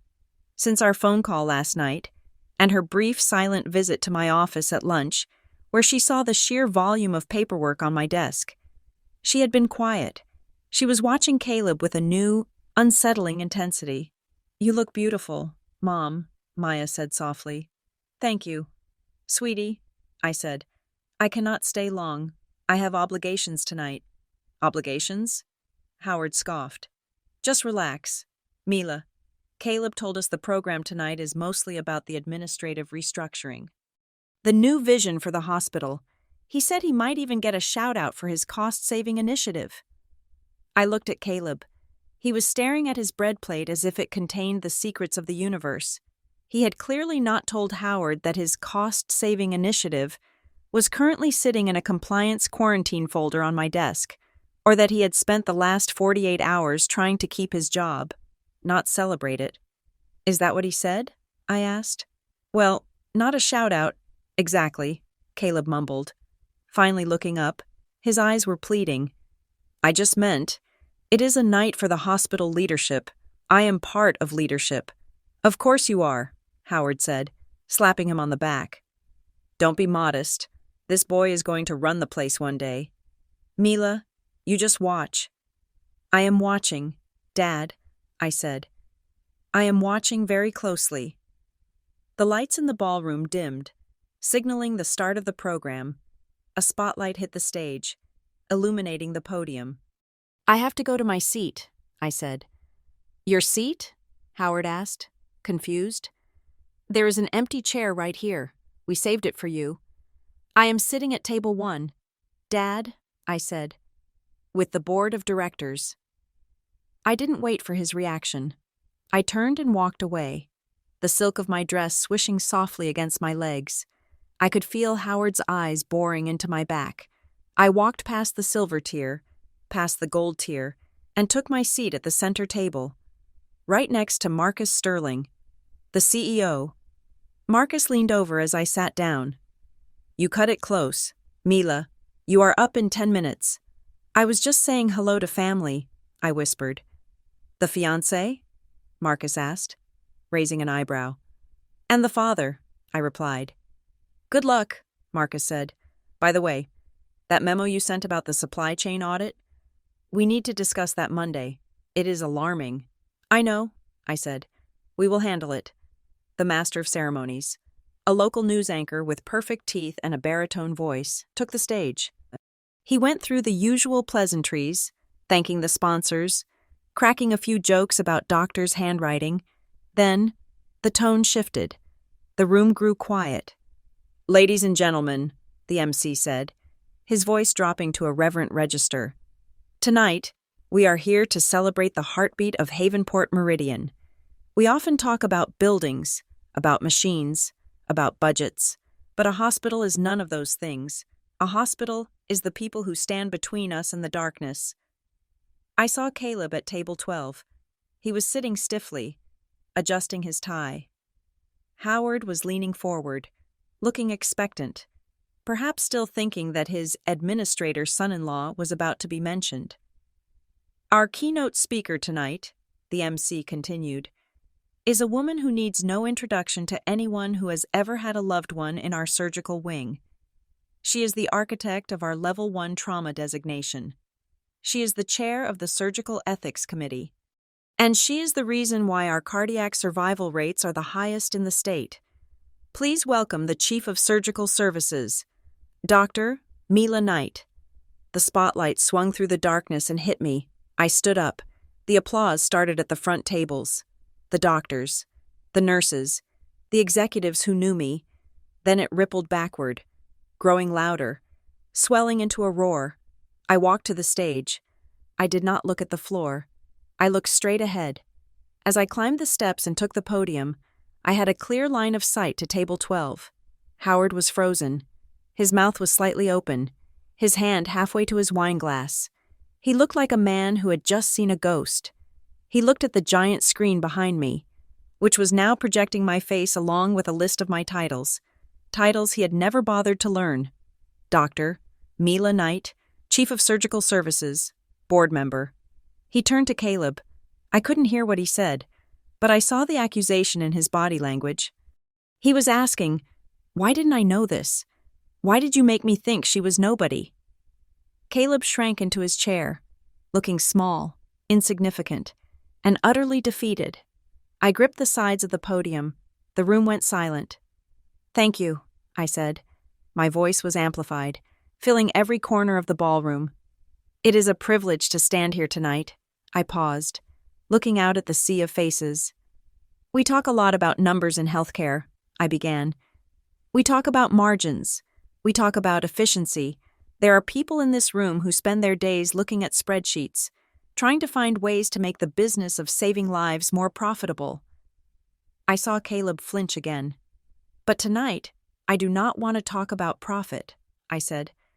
I want to talk about a Tuesday afternoon, 3 weeks ago. I told them the story. It wasn't about budgets. It was about a 40-year-old construction worker who had been crushed by a falling beam. I described the chaos of the trauma bay, the way his chest had collapsed, the way his heart had stopped twice before we even got him to the elevator. I described the silence in the operating room when we finally opened him up, the damage so catastrophic that the residents looked at me with eyes that said, "It is over." In that moment, I said, my voice quiet now, intimate. Nobody cared about the cost of the sutures. Nobody cared about the vendor contract for the clamps. Nobody cared about the quarterly report. The only thing that mattered was the skill of the hands in that room and the tools we had to do the work. I spoke about the 6 hours of surgery. I spoke about the moment his heart rhythm stabilized. I spoke about walking out to the waiting room at 3 a.m. to tell his wife and his 2 young daughters that their father was going to wake up. That, I said, leaning into the microphone, is why we are here. We do not strive for excellence because it looks good on a brochure. We strive for excellence because the alternative is telling a little girl she doesn't have a daddy anymore. And as long as I lead this department, we will never, ever compromise that standard for the sake of a cheaper bottom line. The silence held for a heartbeat. Then, the room exploded. It wasn't just polite applause. It was a standing ovation. The donors, the board members, the staff. They were on their feet. It was a wave of validation that washed over the stage. I looked at table 12. Maya was standing. She was clapping, tears streaming down her face, looking at me with a mixture of awe and realization. She finally saw me, not as mom who works late, but as the force of nature I was. Howard stood up slowly. He wasn't clapping. He was staring at me, his face pale. He looked stripped of his bluster, stripped of his arrogance. For the first time in my life, I saw my father look at me with fear. He realized he didn't know me at all. And Caleb? Caleb remained seated. He sat there in his expensive tuxedo, surrounded by people cheering for the woman he had tried to undermine, and he looked like he wanted the floor to open up and swallow him whole. I walked off the stage to the sound of thunder. The rest of the night was a blur of handshakes and flashes. I was surrounded by the city's elite, the chairman of the board, a man worth billions, took my hand in both of his. Incredible speech, Mila, he said, truly, you are the moral compass of this place. If you ever need anything, any resources, any support, you come directly to me. Thank you. Arthur, I said, I might take you up on that. I felt a hand on my shoulder.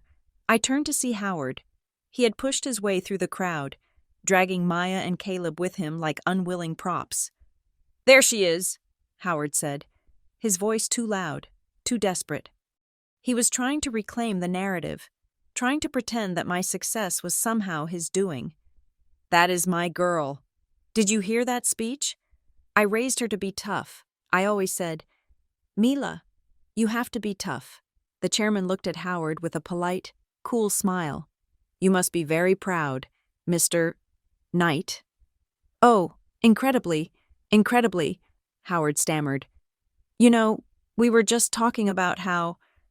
Mr. Knight, the chairman interrupted gently.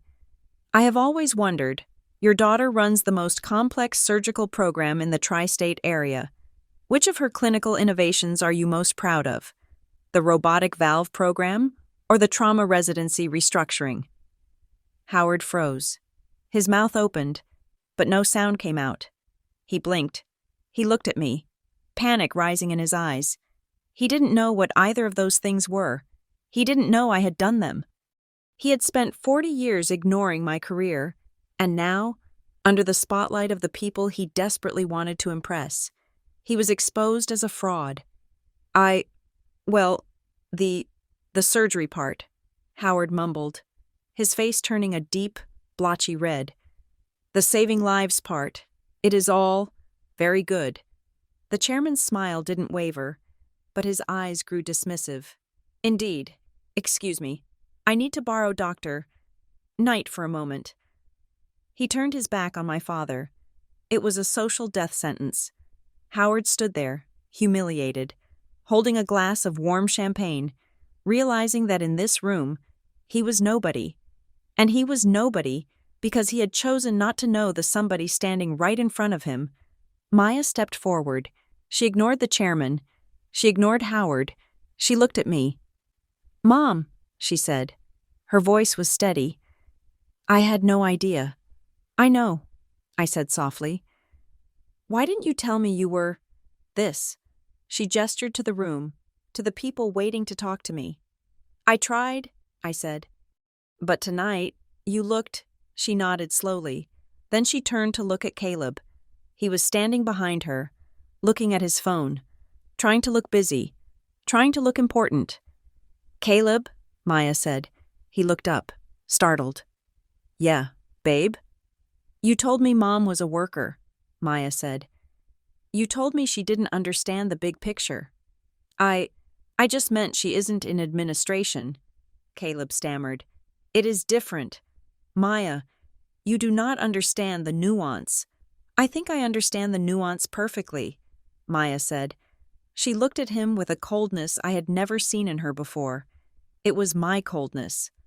I think you are the one who doesn't understand where you are standing. She turned back to me. I am going to get a cab. Mom, I have a headache. Take the town car, I said, handing her my valet ticket. The driver is waiting. She took the ticket. She didn't wait for Caleb. She walked away, her head high. Caleb stood there, alone with Howard. The two men who had spent Thanksgiving bonding over their perceived superiority were now stranded on an island of their own making. Caleb looked at me.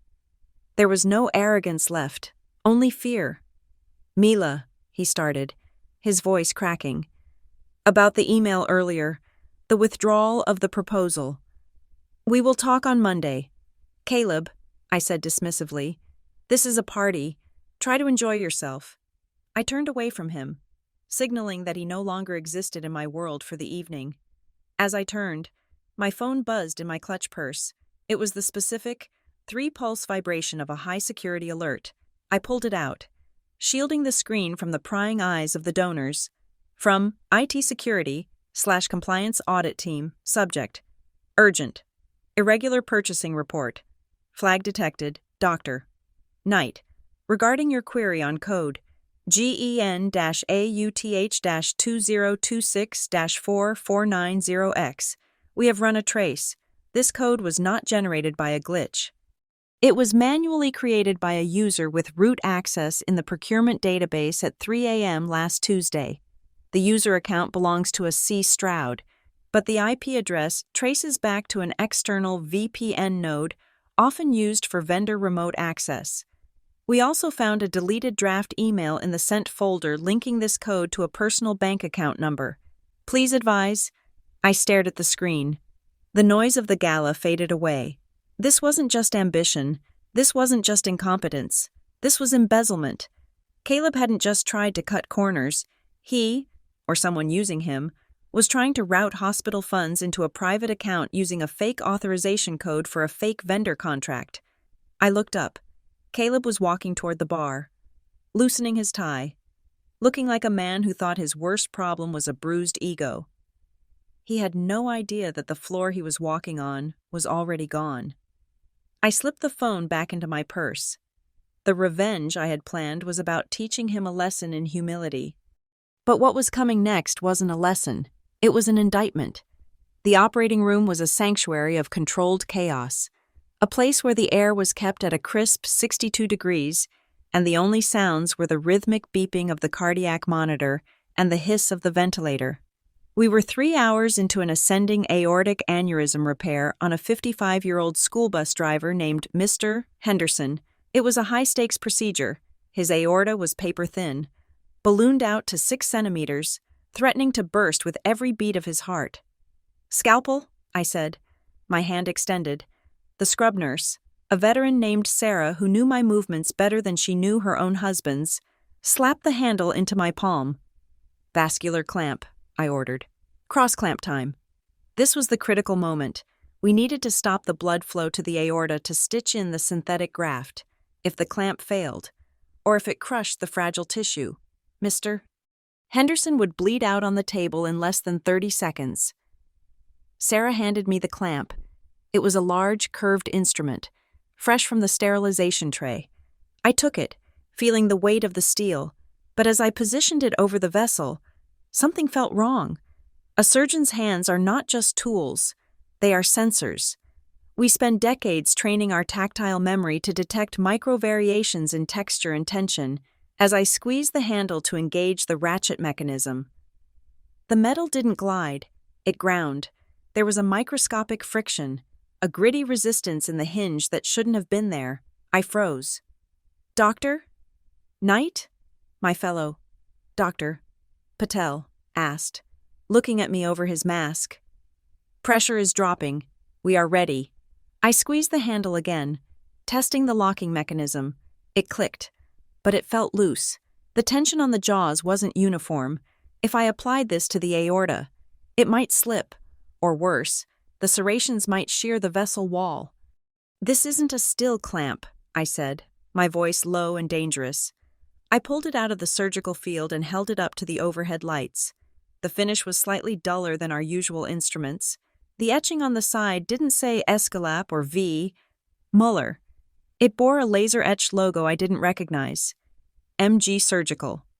"Sarah," I said, keeping my eyes on the patient's open chest.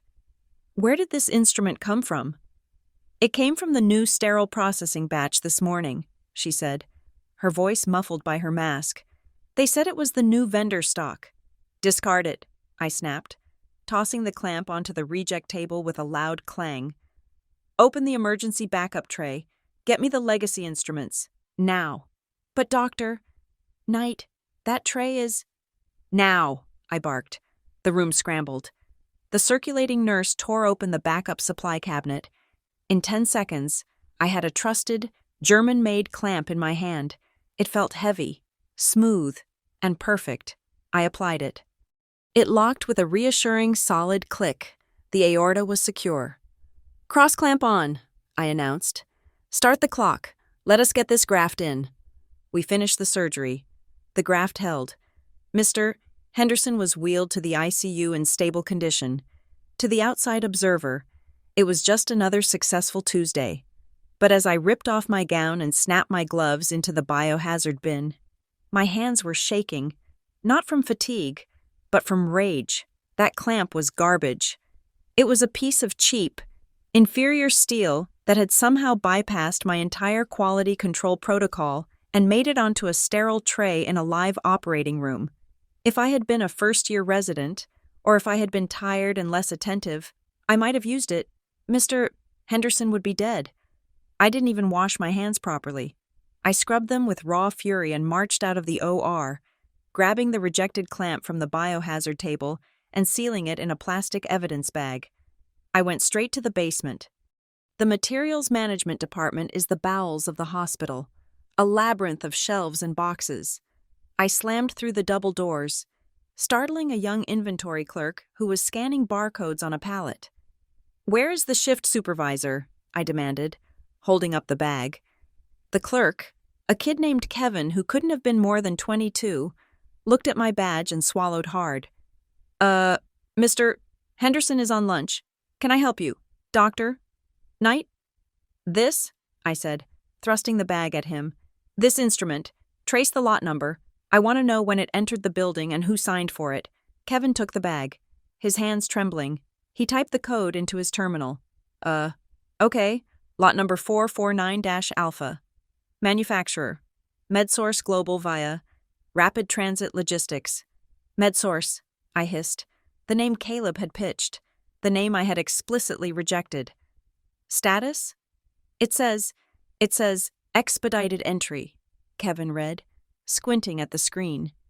It was received 3 days ago. Bypassed quarantine. Bypassed quarantine? I felt the blood pounding in my ears. Nothing bypasses quarantine unless it is a life-saving drug shortage. Who authorized the bypass? Kevin looked at me, then looked around the empty warehouse. He lowered his voice. "Dr. Knight, look, I just work here. But last week, we got a memo. It said that the new efficiency initiative required us to fast-track certain test batches. We were told not to flag them." "Who told you?" I asked, leaning over the counter. "The directive came from administration," Kevin whispered. "Operations. Someone named Stroud. He came down here personally. He told my boss that if we held up these boxes, we were obstructing the financial solvency of the hospital. He said, don't ask questions. Just scan it." I felt a coldness settle in my chest that was far worse than anger. It was clarity. Caleb hadn't just tried to push a contract through the board. He had physically come down to the loading dock and intimidated the staff into accepting unvetted supplies. He had planted the bomb himself. "Lock it down," I ordered. "Kevin, listen to me. You are going to put a code red hold on every single item from MedSource or Rapid Transit Logistics. Nothing leaves this room. If a nurse asks for a Band-Aid from that company, you tell them doctor. Knight will fire anyone who touches it. Do you understand?" "Yes, ma'am," Kevin said, typing furiously. "Code red. Locking it now." I turned and walked out. I didn't go to my office. I went to the Compliance and Internal Audit Department on the 4th floor. Sarah Jenkins, the analyst who had helped me with the fake code during the meeting, was already waiting for me. I had texted her from the elevator. She looked grim. "It is worse than we thought, Mila," she said as I closed the door. She turned her monitor so I could see. "I ran the audit on that authorization code you found," Sarah said. "The Gen Euth code. It wasn't just a placeholder. It was a backdoor." She pointed to a line of code on the screen. "Someone created a rule in the procurement software. It automatically reroutes any order tagged with that code to bypass the Clinical Value Analysis Committee. It tricks the system into thinking the items are office furniture. That is why the warehouse didn't flag the clamps. The system thought they were staplers for paper." "Who created the rule?" I asked. "The account log shows sys_admin_04, Sarah said. "That is a root-level account, usually reserved for IT directors." "Caleb isn't an IT director," I said. "He doesn't have that access." "He didn't," Sarah corrected, "until last Tuesday. Look at this access request form." She pulled up a scanned document. It was a temporary privilege escalation request. The reason listed was Auditing Departmental Workflow for Q3 Efficiency Report. It was signed by Caleb Stroud. And next to it, there was a digital countersign from the VP of Operations, a man who was currently on vacation in the Maldives and likely had his email managed by an assistant, or perhaps Caleb had simply forged it. He asked for the keys to the castle to audit the workflow, I said, piecing it together, and instead, he used them to open the back door. I pulled out my phone and dialed Caleb. He answered on the second ring. Mila? Hey, I am just heading into a meeting with the... You installed a backdoor in the procurement system, I said. No hello. No pleasantries. What? His voice cracked. I do not know what you are talking about. I am holding a defective vascular clamp in an evidence bag. Caleb, I said, it almost killed a patient 10 minutes ago. It came from MedSource. It came through the loophole you created with your admin access last Tuesday. Mila, that is crazy, he stammered, but the panic was audible. I never ordered those to be used. I just ordered samples. They were supposed to be for a demo. Someone must have put them in the rotation by mistake. I am being set up. You came to the loading dock, I said. You told the clerk to fast-track them. You told them not to ask questions. I was just trying to speed up the process, he shouted. Mila, you have to believe me. I didn't know the quality was bad. The rep promised me they were identical. He showed me the specs. I was just trying to hit the target. The target, I repeated. The 5 million, he cried. If I don't hit the 5 million, I lose my bonus. I lose the promotion. I promised Maya we would buy that house in the hills. I needed the numbers to work. You risked a man's life for a house in the hills? I asked. My voice was so quiet it scared me. I didn't think anyone would get hurt, he sobbed. It is just steel. It is just a clamp. Why are you doing this to me? Why are you digging so deep? Because that is my job, I said. And because you are dangerous. I hung up. Sarah, I said to the analyst, I need everything, every email, every deleted draft. If he used hospital servers, I want it. I am already digging, Sarah said. I found an archived PST file in his backup folder. It looks like he was communicating with a personal email address, probably the vendor rep. She clicked a file. It opened a thread of emails. The subject line was, Q3 commitments. I read the top email. It was from Caleb to a Gmail account named medsource_Steve. Steve, I don't care about the FDA delay. I need that invoice to hit the books by the 30th. I have created the bypass code. Send the shipment as priority office supplies. I will handle the warehouse. Just get me the 18% rebate documentation so I can show the board. We have to make this happen at any cost. At any cost. I stared at the words. They were black pixels on a white screen, but they looked like a confession signed in blood. He hadn't just been negligent. He hadn't just been ambitious. He had consciously, willfully circumvented federal safety laws and hospital policy to secure a rebate that would pad his performance review. He had looked at the safety of my patients and decided it was a trade he was willing to make. Print it, I said to Sarah. Print it all. What are you going to do? Sarah asked. The printer whirring to life. I am going to the CEO, I said, and then I am going to the police. I took the stack of warm paper. I felt heavy. I thought about Maya. I thought about the wedding dress she had just bought. I thought about the house in the hills she was dreaming of. Caleb had wanted to be a provider. He had wanted to be the powerful man who took care of his family. But he had built his castle on a foundation of fraud. And now, I was the one who had to pull the pin on the demolition charge. I walked out of the office, the evidence in my hand. The hallway stretched out before me, long and sterile. The crisis in the operating room was over, but the real hemorrhage was just beginning. The machinery of a formal hospital investigation is not loud. It does not bang on doors or scream in hallways. It is a quiet, suffocating process of accumulating paper. By Wednesday morning, I had triggered the internal compliance protocol. I did not do it with a shout, but with a signature on a digital form that authorized the legal team to freeze Caleb Stroud's access to the financial servers. I sat in my office, the door closed, watching the city skyline through the glass. The air in the room felt heavy, charged with the static of impending destruction. On my desk lay the preliminary report from Sarah Jenkins. It was a sterile document, bound in a blue plastic cover, but inside it contained the autopsy of a career. My phone rang. It was my father. I let it ring 3 times before picking it up. I knew exactly what this conversation would be. Caleb, realizing the walls were closing in, had done what he always did. He had run to Howard for protection. Mila. My father's voice was not angry this time. It was panicked. Caleb just called me. He is at the house. He is saying you have launched a full audit on him. He says you have locked him out of his computer. That is correct, I said, keeping my voice flat. It is standard procedure when a financial irregularity is flagged. Irregularity? Howard sputtered. He says it is a misunderstanding. He says you are blowing a coding error out of proportion to punish him for the Thanksgiving dinner. Mila, you have to stop this. You are using your power to bully the boy. It is petty. It is beneath you. Dad, I said, leaning forward, pressing my hand against the cool wood of my desk.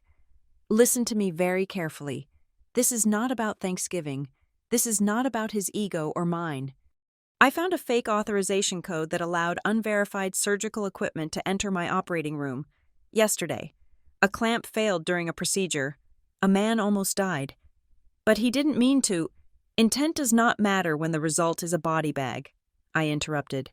I am not bullying him. I am stopping him from killing someone to get a bonus. I am not destroying a family member. I am quarantining a virus. He is family, Howard shouted, his voice cracking. He is marrying your daughter in 4 months.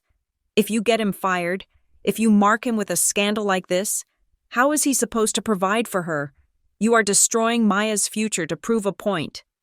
I am saving Maya's future, I said. She just doesn't know it yet. You are cold, he spat.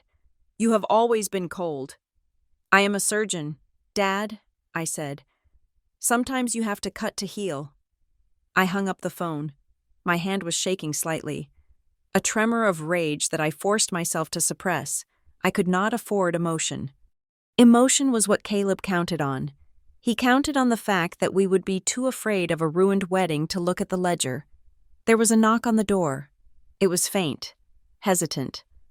Come in, I said. The door opened, and Maya walked in. She looked like she hadn't slept in 2 days. Her eyes were red-rimmed, her hair pulled back in a messy bun. She was wearing a trench coat over sweatpants, a stark contrast to the polished young woman she usually tried to present. Mom, she said, her voice cracking. Sit down, Maya, I said, gesturing to the chair opposite my desk. She sat, pulling the coat tighter around herself. She looked at the stacks of files on my desk. Is it true? Grandpa says you are trying to send him to jail. I am trying to find the truth, I said. Grandpa is reacting to the story Caleb told him. I am dealing with the facts. Maya looked down at her hands. She twisted the engagement ring on her finger. It was a large diamond, perhaps too large for a hospital administrator's salary. I looked at it, and for the first time, I wondered where the money for that ring had actually come from. I heard him, Maya whispered. You heard who? Caleb, she said. She looked up, her eyes full of tears. This morning, he didn't know I was awake. He was on the phone in the kitchen. He was talking to someone named Steve. Steve, the contact from the vendor, the man in the emails. What did he say? Maya? He was yelling, she said, her voice trembling. He said, you promised me this was untraceable. And then he said, I need this money. Steve, if I do not hit the KP I target, I lose the bonus. I am overextended on the ring. I am overextended on the venue. I need this deal to go through. She took a ragged breath. And then he said, Just hold on until the wedding. Once I am married to the Knight family, I am untouchable. The old man loves me. The mother is a problem, but I can manage her once I have the ring on the girl's finger. It stabilizes everything." The room went silent. The hum of the air conditioning seemed to roar in my ears. "He said that?" I asked softly. "That you were a stabilizer?" Maya nodded, a tear sliding down her cheek. "He didn't say he loved me. He didn't say he was worried about us. He said I was his cover. He said the marriage was his safety net." I stood up and walked around the desk. I knelt beside her chair and took her hands. They were cold. "Maya, look at me." She met my gaze. "You are not a safety net," I said fiercely. "You are not a prop for a man's ambition. You are my daughter, and you deserve a man who wants to marry you because he cannot imagine his life without you, not because he needs a human shield against a compliance audit." "I feel so stupid," she sobbed. "I believed him. I believed he was this powerful executive. I defended him against you." "You were in love," I said. "Love makes us blind, but now you are seeing. That is what matters." My computer pinged. It was a high-priority notification from Sarah. Subject: Follow the money. "Mila, we found it. The 18% rebate from MedSource wasn't going to the hospital general fund. The contract stipulates a consulting fee payable to a third-party entity called Apex Strategic Solutions, LLC, registered in Delaware. We pulled the incorporation papers. The registered agent is a lawyer. But the beneficiary address matches a P.O. box in Caleb's hometown. It is a kickback. Mila, a direct kickback." I stood up, my knees cracking slightly. "Maya, stay here." "Why?" she asked, wiping her eyes. "Because he is coming," I said. "Security just texted me. Caleb is in the elevator. He is coming to confront me." "I do not want to see him," she said, shrinking back. "Yes, you do," I said. "You need to see him. You need to see him when he is cornered. That is when you see the real man." The door didn't just open. It was shoved inward. Caleb Stroud stormed in. He was wearing the same suit from yesterday, but it looked rumpled. He looked like a man who had been running a marathon in a minefield. "Mila!" he shouted, not seeing Maya in the high-backed chair.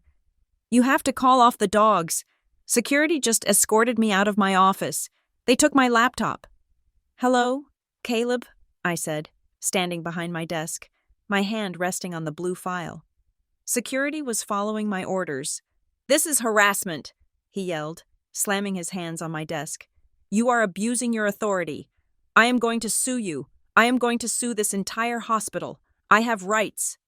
"You have the right to remain silent," I said calmly, "which I suggest you exercise. Considering we just found the incorporation papers for Apex Strategic Solutions, LLC." The color drained from his face so fast, it was like a light switch had been flipped. He staggered back a step, his mouth opening and closing. I do not know what that is. Do not lie to me, Caleb," I said. "We have the bank records. We have the email thread with Steve Mills. We know about the consulting fee. It is over. The only question now is whether you walk out of here and resign, or if you wait for the police to arrive." He looked at me, his eyes darting around the room, searching for an exit, searching for a lie that would stick. Then, his gaze shifted. He changed tactics. His shoulders slumped. He put on a face of desperate sincerity. "Mila," he said, his voice dropping to a wheedling tone. "Okay, look, maybe I got a little creative. Maybe I pushed the envelope, but I did it for us, for the family, for Maya." He took a step toward me. "Think about her. Think about your daughter. She loves me. We have a life planned. If you destroy me, you destroy her happiness. Do you really want to be the mother who ruined her daughter's wedding just to prove a point about a few $1,000s? "A few thousand?" I asked. "It was $80,000 in kickbacks. Caleb, and you risked lives for it. I can fix it," he pleaded. "I can pay it back. Just bury the report. Let me resign quietly. Let me keep my reputation. If you do that for me, I promise I will be the best husband Maya ever had. I will treat her like a queen. I will make sure she never wants for anything. I will spend the rest of my life making her happy. Just give me this one pass." He was bargaining with her happiness. He was trading his good behavior as a husband in exchange for my silence on his crimes. It was the most transactional, disgusting offer I had ever heard. "You think her happiness is a commodity you can trade?" I asked, my voice shaking with disgust. "You think you can buy my silence by promising to be a decent human being to my daughter?" "I am saying we can make a deal," Caleb insisted. "For the sake of the family, I will make her happy. Mila, I swear." "She does not need you to make her happy," I said. "She loves me," Caleb shouted. "She needs me. She is fragile. Mila, she cannot handle a scandal like this. If you expose me, you break her." Slowly, the high-backed chair facing my desk turned around. Caleb froze. Maya sat there, her face pale, her eyes dry and hard as flint. She looked at him, the man she had planned to marry, the man she had defended, the man who had just offered to treat her like a queen as a bribe to avoid jail. "Maya?" Caleb whispered. "Babe? How long have you been there?" Maya stood up. She didn't look fragile. She looked like her mother. "Long enough to hear you sell me," she said. No, baby, that is not what I meant," Caleb stammered, reaching out for her. "I was just trying to protect us. I was trying to save our future." "Our future?" Maya asked. "You mean your future, the one where I am the stabilizer, the one where I am the human shield." "I never said that," Caleb lied. "I heard you," she said. "This morning, in the kitchen." Caleb stopped. He realized there was no way out. The charm, the lies, the manipulation, it had all run out of road. "Maya, please," he said, his voice breaking. "I am in trouble. I made a mistake. I need you on my team. We are partners. Remember? Ride or die." "Partners do not steal," Maya said. "Partners do not lie to each other about who they are. And partners certainly do not trade each other like poker chips to get out of an embezzlement charge." She reached into her pocket and pulled out the ring. She looked at it for a second, the diamond catching the light. A symbol of fraud. She placed it gently on my desk. "I do not want this," she said. "I do not know whose money paid for it, but it wasn't yours." "Maya, don't do this," Caleb cried. "You are making a mistake." "The mistake was thinking you were a good man," she said. She took a deep breath and looked him in the eye. "If you are innocent, Caleb, if this is all just a big misunderstanding like you told Grandpa, then show us." "Show you what?" he asked. "Give Mom your phone," Maya said, "and your personal email password. Right now, if you have nothing to hide, prove it." Caleb recoiled, as if she had slapped him. He clutched his pocket where his phone was. I cannot do that. That is private. It is principle. Maya, you have to trust me." "That is what I thought," Maya said. Her voice was final. "I am done." She walked past him. She didn't look back. She walked to the door, opened it, and stepped out into the hallway, leaving him alone in the room with the wreckage of his own making. Caleb stood there, breathing hard. He looked at me. I looked at the ring on the desk, then at him. "You have two choices, Mr. Stroud," I said. "You can walk out that door and resign immediately, effective today, or you can stay here and wait for the police to execute the warrant for your phone. But either way, you are never stepping foot in my hospital, or my family, again." He looked at the door Maya had walked through. He looked at the blue file on my desk. He looked at the window where the police sirens were just starting to wail in the distance. He realized the game was over. He had played against the house, and the house had crushed him. "I will resign," he whispered, his voice hollow. "Good," I said. "Write it down." I slid a piece of paper and a pen across the desk. He picked up the pen, his hand shaking uncontrollably. I watched him write the death certificate of his own ego. It was the most satisfying surgery I had ever performed. Thursday morning at Havenport Meridian Medical Center broke with a gray steel-colored sky, matching the mood inside Executive Conference Room A. This was not the boardroom where Caleb had presented his flashy slides just a few days ago. This was a smaller, soundproofed room used for legal depositions and termination hearings. The table was round, eliminating any head or foot, creating an arena where everyone was equidistant from the truth. I sat next to Marcus Sterling, our CEO. To my right sat Sarah Jenkins from Compliance, her laptop open and connected to the secure server. Across from us sat Caleb Stroud. He was alone. He had declined union representation, likely because he knew that a union rep would only document his crimes more thoroughly.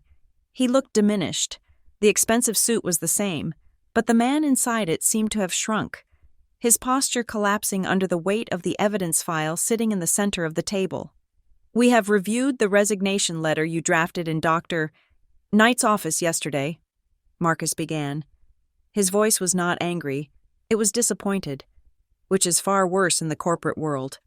"However, before we accept it, we must address the findings of the internal audit to determine if this separation will be with cause or mutual agreement. The distinction determines your eligibility for severance and, more importantly, whether we refer this file to the district attorney." Caleb flinched. "Refer it? Marcus, come on. We talked about this. I resign. I walk away. We do not need to involve the authorities. It was a judgment error. That is all." "A judgment error is parking in the wrong spot," Sarah Jenkins said, looking up from her screen. "What you did is classified as wire fraud and embezzlement." She tapped a key, and the monitor on the wall flickered to life.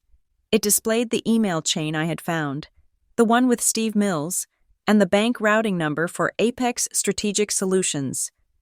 "We have confirmed that Apex is a shell company registered to your childhood home address," Sarah stated dryly. "We have confirmed that the 18% rebate you promised the hospital was actually being split between the vendor and this shell entity.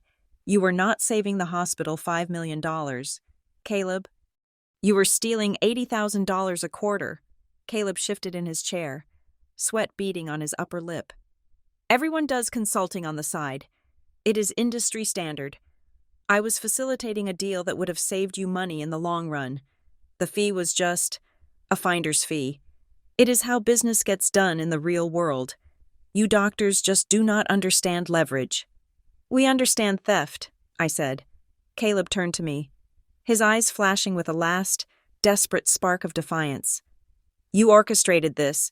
You dug until you found dirt because you could not stand that I was going to be part of the family. You wanted to humiliate me. Well, congratulations. Mila, you won. You destroyed the father of your future grandchildren over a technicality."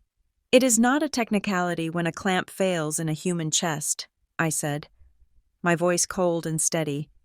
"And do not speak about my grandchildren. You were never building a future for them. You were building a bank account for yourself." Marcus leaned forward. "Caleb, here is the situation. You authorized the purchase of non-compliant medical devices using a falsified administrative code. You accepted kickbacks. You endangered patient safety. We have enough here to put you in federal prison for 5 years. Caleb went pale. "Marcus, please, I am 33 years old. A prison record ends my life." "Then you should have thought about that before you bypassed the safety protocols," Marcus said. He slid a thick document across the table. "This is a confession of misconduct and a waiver of all liability. You will sign it. You will agree to immediate termination with 0 severance. You will agree to repay the consulting fees you have already collected within 30 days, and you will sign a non-disclosure agreement stating you will never discuss Havenport Meridian's internal operations again." "And if I sign?" Caleb asked, his hand trembling as he reached for the pen. "If you sign," Marcus said, "we will handle this internally. We will not press criminal charges. Provided you pay back the money, we will simply mark your file as ineligible for rehire and let you fade away. But if you refuse, or if you ever try to contact Dr. Knight or her staff again, I will personally hand this entire file to the FBI. Caleb looked at the paper. He looked at me. He looked for any sign of mercy, any hint of the mother-in-law who might want to save face. He found nothing but a surgeon who had just excised a tumor. He picked up the pen and signed. The scratch of the ink on paper was the only sound in the room. It was the sound of a career dying. "Get out," Marcus said. Caleb stood up. He didn't look at us. He grabbed his coat and walked out the door, leaving his badge on the table. I walked out of the conference room 10 minutes later. The hallway was bright, filled with the mid-morning bustle of the hospital. "We can say he took a job in another city. We can say—" "No," Maya interrupted him. "No more stories. Grandpa, no more spinning." She looked at me. I returned the ring to him in the lobby. I gave him back the keys to the apartment. I told him that if he ever contacts me again, I will file a restraining order. You broke it off?" Howard gasped. "Maya, think about what you are doing. He is a successful man. He made a mistake, but he has potential. You are throwing away security." "He wasn't secure, Grandpa," Maya said. "He was a fraud, and the only reason you liked him was because he told you what you wanted to hear. He told you he was powerful. He told you he was rich, and you loved that because it made you feel like you had won something." Howard stiffened. "I wanted the best for you. I wanted you to be taken care of." "I can take care of myself," Maya said. "And Mom can take care of herself. We do not need a man to lie to us to make us feel valuable." Howard looked at her. Then he looked at me. He opened his mouth to argue, to fall back on his old habits of bluster and dominance, but the words died in his throat. He looked at the badge I was wearing, Chief of Surgical Services. He looked at the way the nurses passing by nodded to me with genuine respect. He looked at the reality that had stripped away his illusions. Howard stammered. He looked down at his shoes. "I just wanted to be proud. I wanted to brag about my family." "You can be proud, Dad," I said softly, "but be proud of the truth, not the shiny lie." Howard took a deep breath. He looked older suddenly. The bombastic energy that usually fueled him was gone, replaced by a quiet, uncomfortable realization. "I didn't know," he said, his voice raspy. "I mean, I knew you were a doctor, but I didn't know you were the one in charge, the one who stopped him." "You never asked," I said. "I am sorry," Howard said. It was a small sentence, only 3 words, but for a man like Howard Knight, it was a mountain. I was so busy looking for a king for the family that I didn't notice the queen was already sitting at the table. I nodded. It wasn't a perfect apology, but it was a start. "Thank you, Dad." I turned to Maya. She stepped forward and wrapped her arms around me. It wasn't the polite hug of a daughter performing a duty. It was a tight, desperate embrace of someone holding on to a lifeline. "I am sorry I didn't believe you," she whispered into my shoulder. "I am sorry I let him make me doubt you." "It is okay," I said, smoothing her hair. "You know now." She pulled back and looked at me, her eyes searching my face. "Mom, I realize something. I do not know what you do. I mean, really do. I know you go to work, but I do not know you. I want to understand. I want to know the person who scared a fraud out of the building with just a file folder." "You want to know me?" I asked, smiling. "Yes," she said.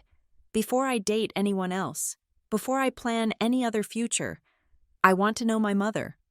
"Well," I said, checking my watch, "I have an atrial septal defect repair in 20 minutes. It is an observation deck case. You can come up and watch, if you have the stomach for it." Maya wiped a tear from her cheek and smiled. "I think I can handle it. I handled Caleb. Didn't I?" "That you did," I said. I looked at my father. "Dad, take the car home. Maya is staying with me for the afternoon." Howard nodded.